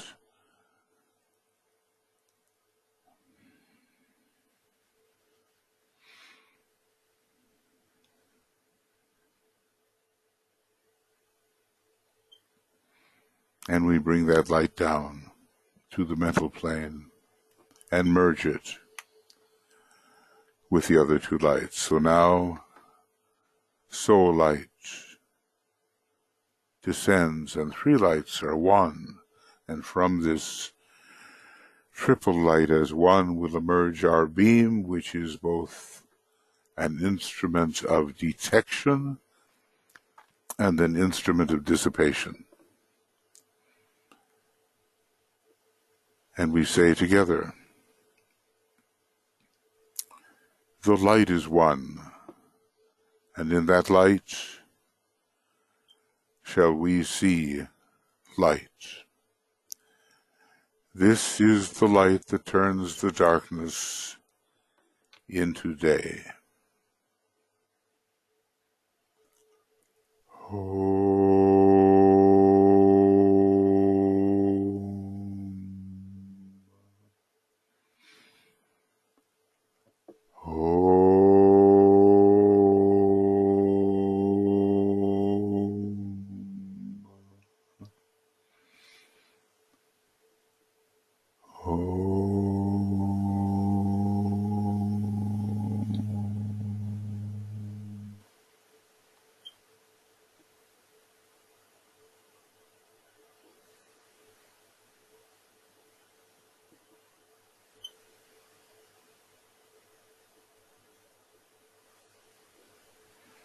Okay.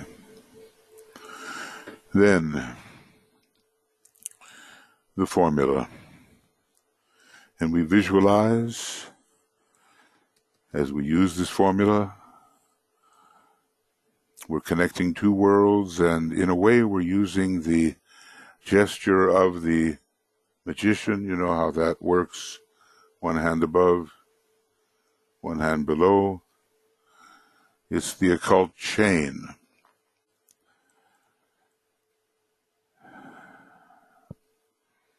Radiance are we and power.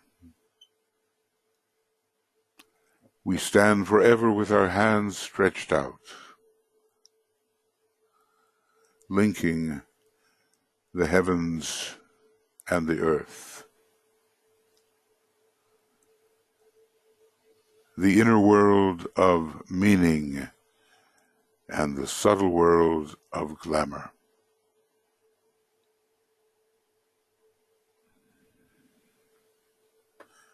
We reach into the light and bring it down to meet the need.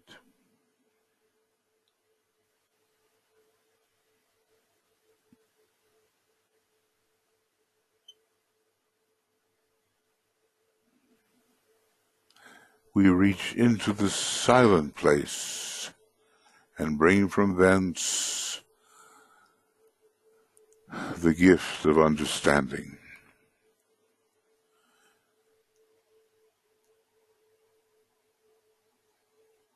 And thus, with the light we work and turn the darkness into day.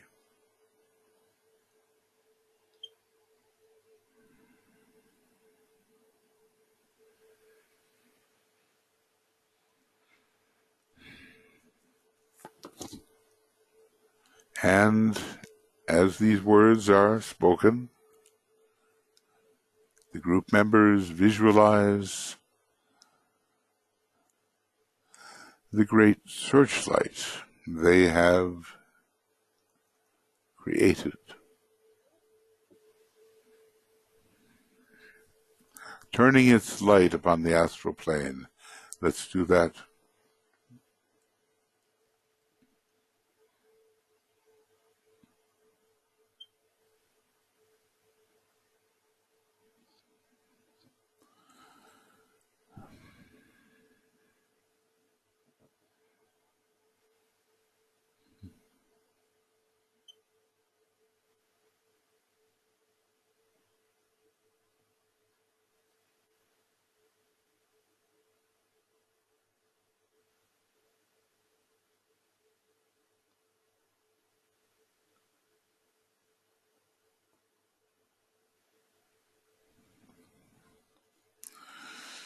And now we will strengthen this beam through the spiritual will. With power upon its beam, the light is focused on the goal.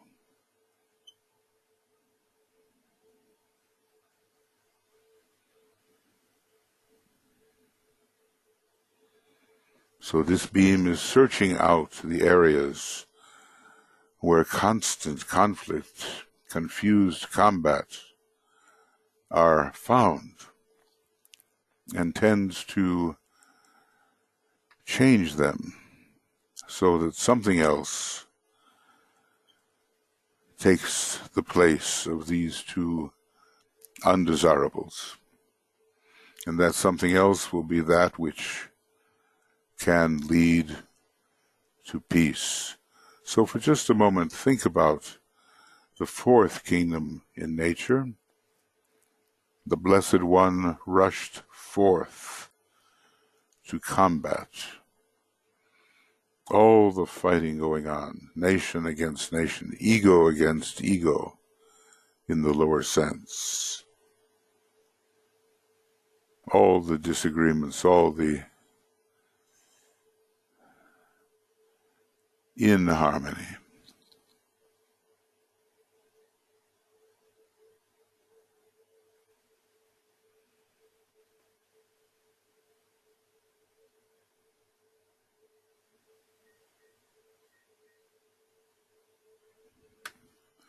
And we think, what have these things brought to humanity?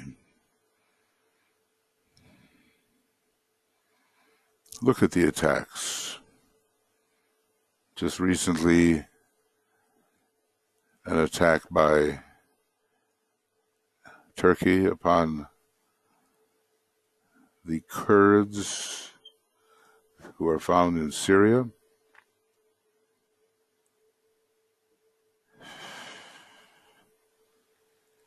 The Israelis and the Palestinians,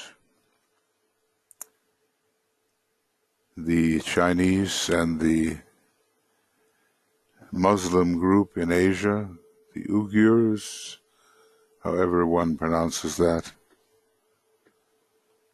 in Bangladesh, Rohingya people and the Buddhist people.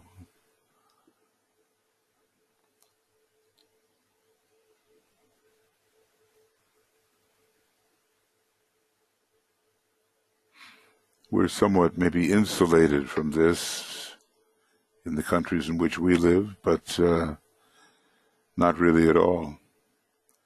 In the UK and in America, this warfare is raging. It seems that man is just ready to fight, even when it does not necessarily offer the best solution.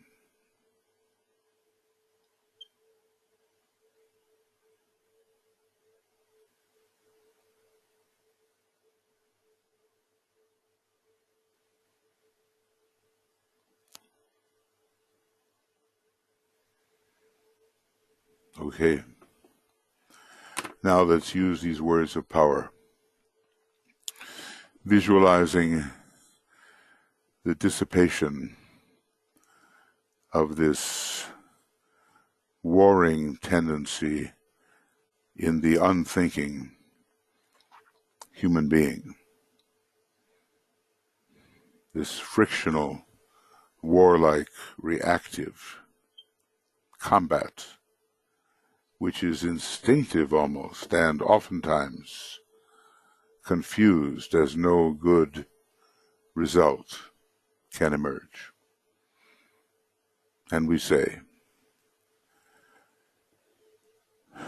the power of our united light prevents the appearance of the glamour of constant confused combats.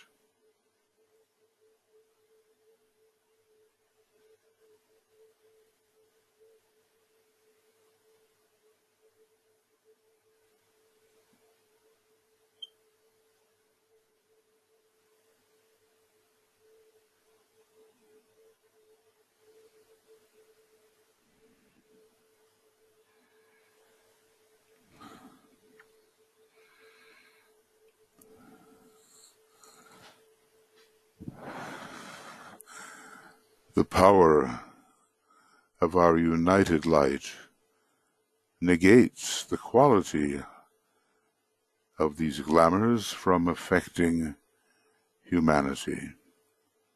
So the quality of reactive, constant, confused combat is negated.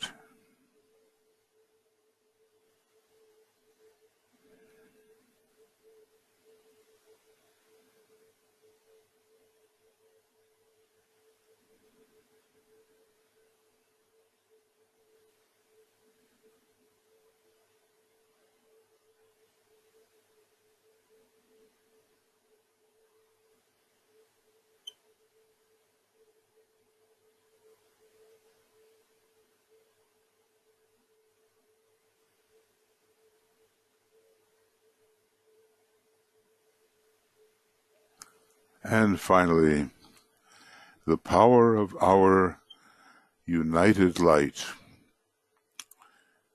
destroys the life behind this glamour of reactive, constant, confused combat.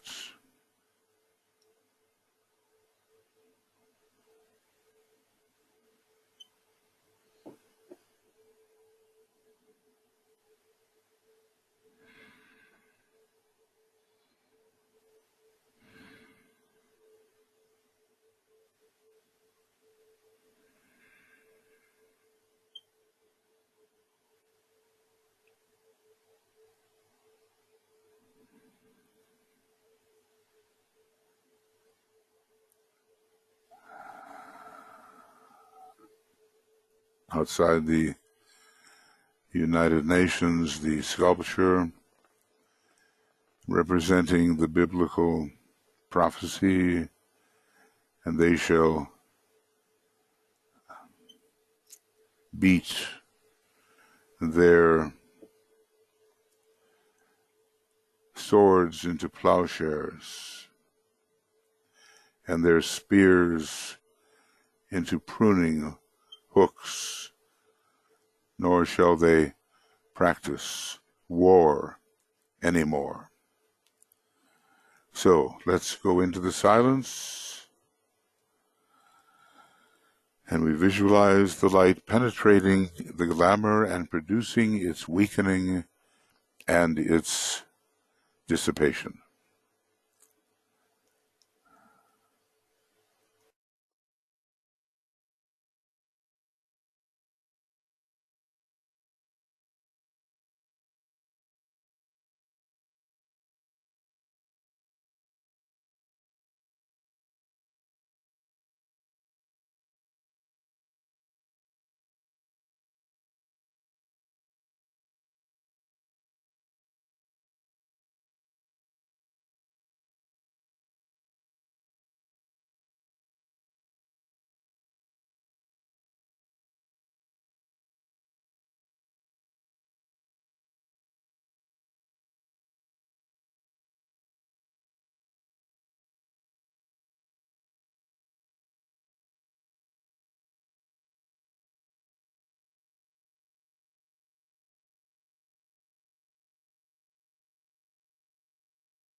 We have instruments of war today, and they are becoming ever more threatening to the survival of humanity. But there's an old myth involving Vulcan and Venus and Mars. And the motive of these instruments has been Martian, and Vulcan has been employed to make them. But Vulcan can also make the instruments of peace, the plow and the pruning hook for harvesting. The earth can be made fruitful, Venus the symbol of the fruit, and harvested with the pruning hook, and this is what is needed in the peaceable kingdom. You will notice we're in Libra now. We're very close now to the full moon.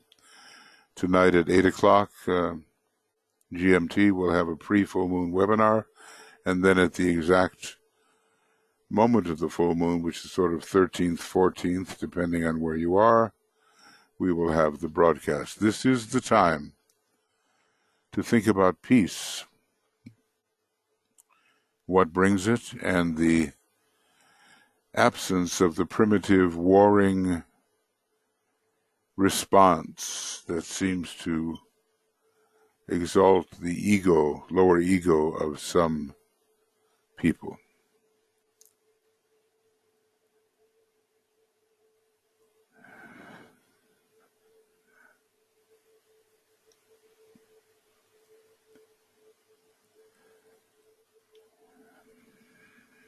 Okay, friends. We'll draw our light back, our searchlight onto the mental plane, redistribute the light, and be convinced that a little bit of work has been done. We are longing for peace, the right kind of peace, not peace at any price, which is a fourth ray abuse.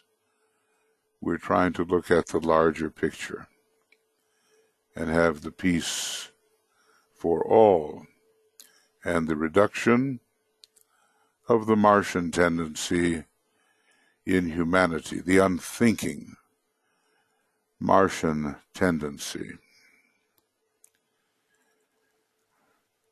This is what we look for. So let's sound the Om 3 times, assuming that some of this work has been effective to help clear away glamour, illusion, and Maya.